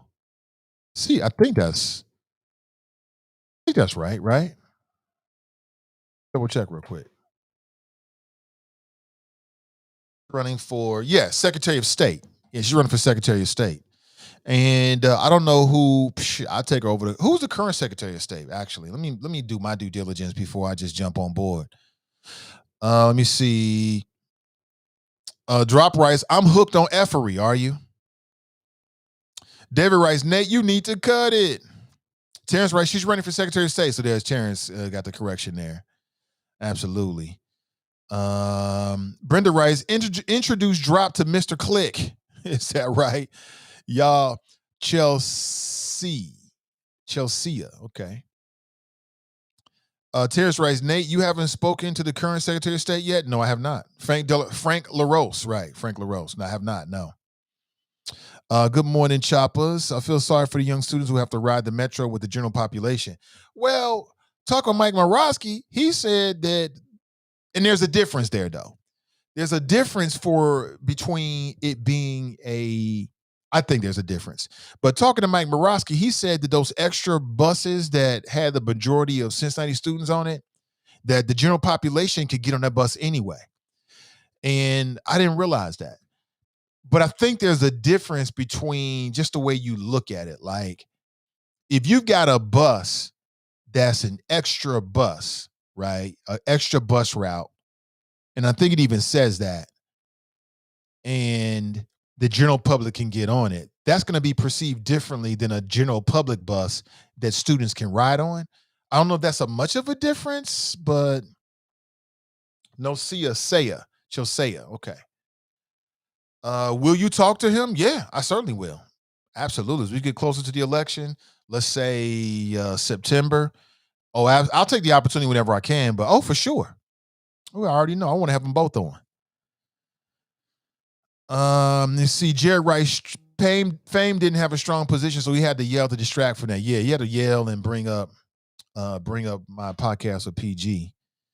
But when you do this for a long time, you kind of understand the way human communication and arguments and things like that, divergent conversations go. And typically speaking, when you're right about that, when somebody don't have anything to say, they try to bring up other shit, or they try to change the conversation to fit what they have to say. And that's just the way people are. JD, I'm just going to give up at this point and reach out to her directly to make sure I get it correctly, because it just ain't going to work right now. But I appreciate your attempts, though, sis. I really do. I know it comes from a good place. Yeah, but it was all in good name. I meant what I said, though. I mean, he should apologize to Fame. He should have, because he went so hard at him. I'm like, damn, yo, I mean, you gonna lay all of this on this brother's doorstep? And it got to the point where other people was like, he's got a point. I'm like, I can see the logic of it to a point, but like I said, let's wait until we get more information before we really start laying stuff on people's doorsteps. Let's go back to the phones. Good morning. Welcome to the show.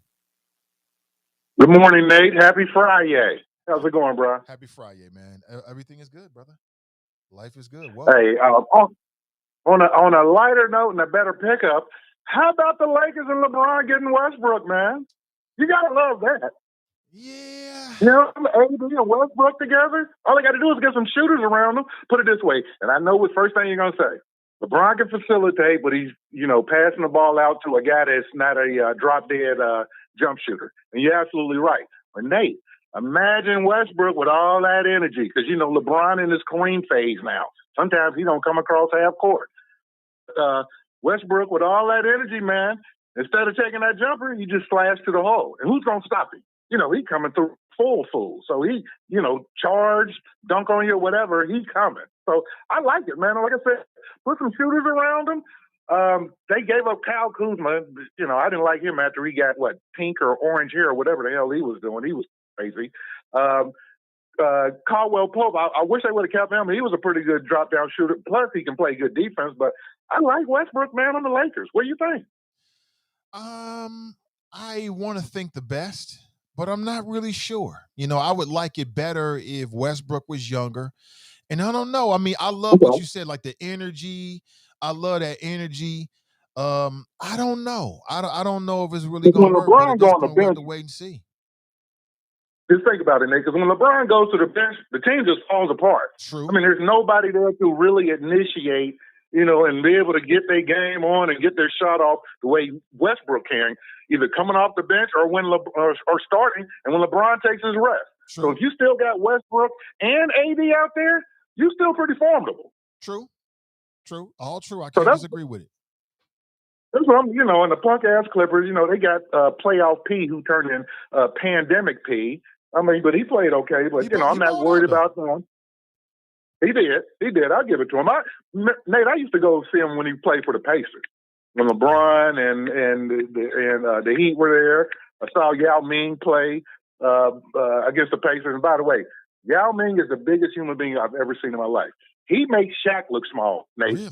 That's how big You Yao got a Ming. chance to Yeah. see him Oh, play, yeah. huh? Oh man. Dang. Man, he built like a tree trunk. Like from the waist, I mean, dude was just huge. I'm like, damn, and you got dunked on. I mean, you got the shot blocked by Nate Robertson, but that's a different story. Remember when Nate Robertson blocked Yao Ming shot? I do. Yeah, Probably the highlight of his straight career. him in the face. Right, exactly. Because that better be his highlight. Because the last highlight was what? Him getting knocked out by Jake Paul. Yeah, that wasn't good, man. But it can happen to anybody in that ring. No. Anybody can get their button pushed. Well, he's supposed to fight Woodley, former MMA boxer. Who is? But of Nate course, Robinson? Nate.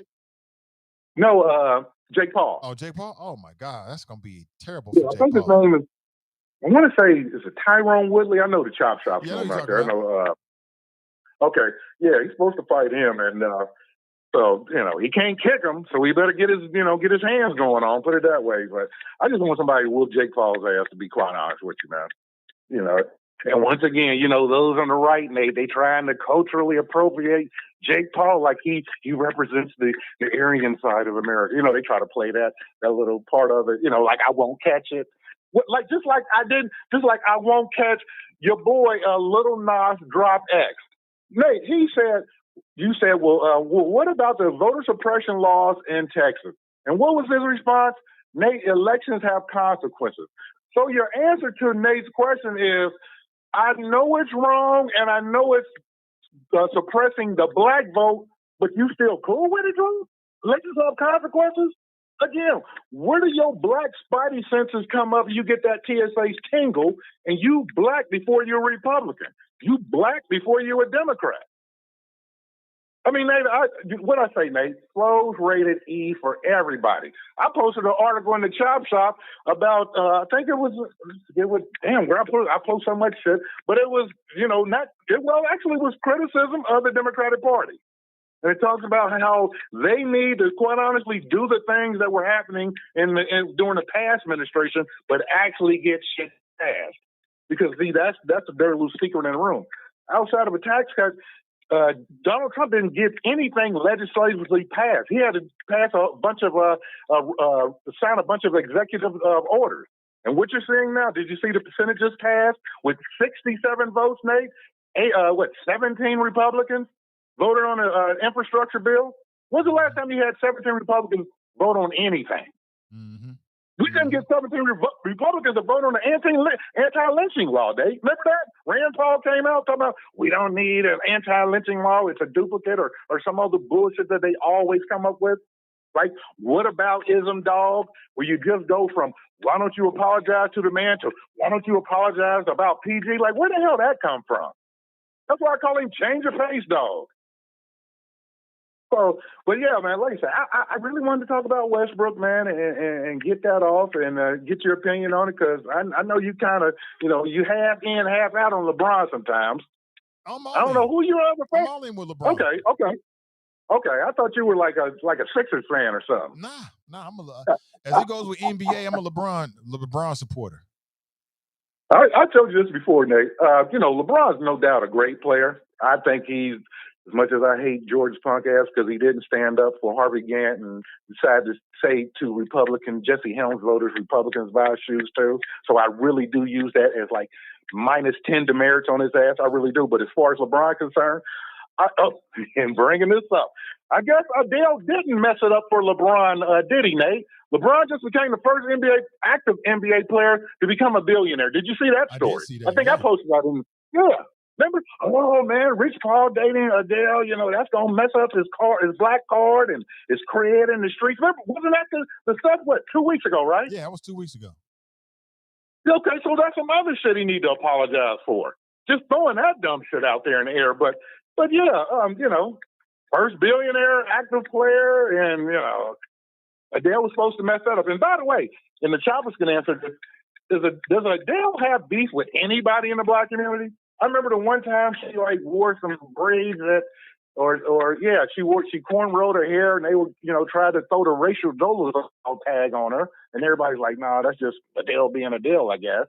But outside of that, like I said, And let that man do his thing. And, you know, who's the number one NBA agent in the world right now? It's his boy, who he put on. Put on. So that's why I'm a LeBron fan, Nate. I like him for, hell, just as much as what he does off the court than what he does on the court. Hey, man, I got to get to work. I'm in system issues. Petty peace. Appreciate the call. Appreciate the call. All right, let's get a word in from our sponsor. We'll be right back. The words for today are attract more money. It takes 60 seconds for the universe through the invisible law of attraction to be fully activated in your life. God's invisible law of attraction is available to you because you are just 60 seconds away from attracting more money. Take the next 60 seconds and attract more money in your life by telling the financial story for 60 seconds, 3 times a day for 21 days. Why 21 days? Because that's how long it takes to change your life.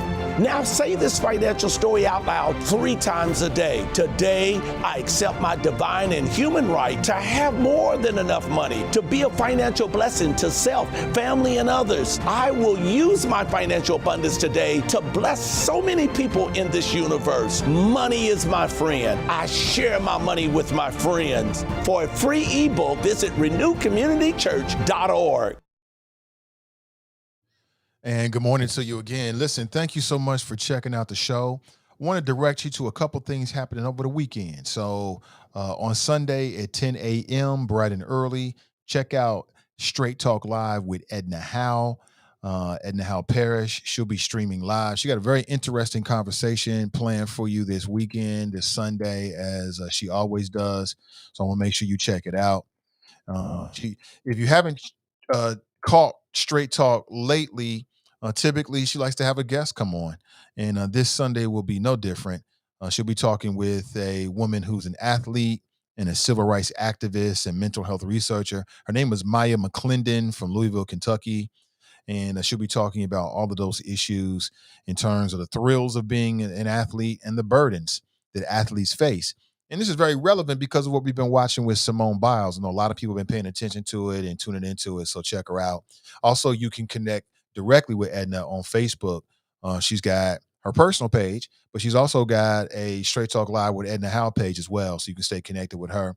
And then on Sunday at 5:30 p.m., the ladies of Melanin Insights, Britt and Cass, will be back with the insiders talking about the world from their own melanated perspective. And they too have a Facebook page where you can directly connect with them as well. It's called Melanin Insights Podcast. Again, that's Melanin Insights Podcast. And with that, I got to make a move, homie. It's a lot of stuff going on today. It's a beautiful Friday. Thank you for being here. Please like and share the show. Thanks to all the callers, all the folks that have been leaving comments. I really appreciate you.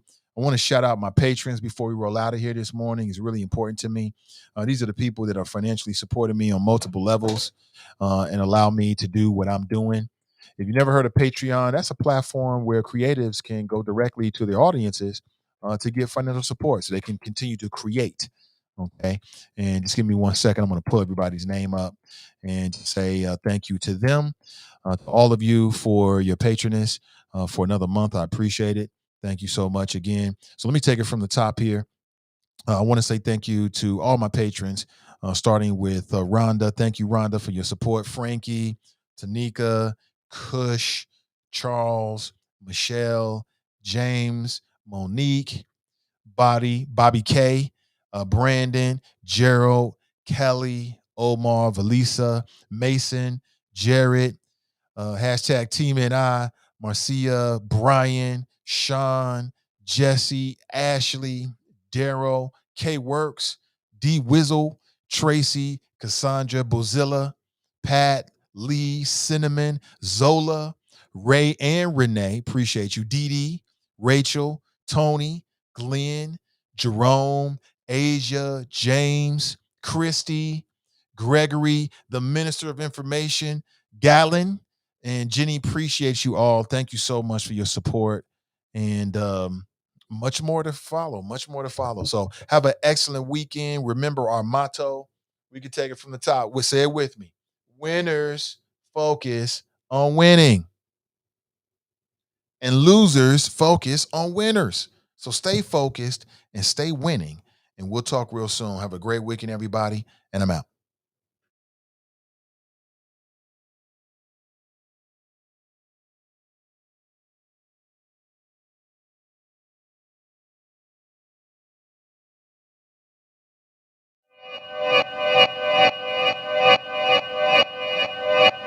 Yeah. Talking to my mirror like I love you so much. Curving on my critics like I heard you, so what? You can't kill my confidence, I think I'm the man. Tally all the I ever gave on my head. Lately I've been living like I can't take a loss. They ain't wanna help me, that's what made me a boss. You can't kill my confidence, I think I'm the man. We don't give a that's what they don't understand. I'm back again like flu season. I broke records while loose leafing. I'm coming down my roof, leaving. Don't give a I don't care. Did the for my lonesome. No wonder now I'm on one. No shortcuts on that long run. All I really want is my share. Get on my God, on my totem is nothing. In the discussion, got them feelings I throw all my pain on percussion. It's disgusting. I hear them bragging about that they do.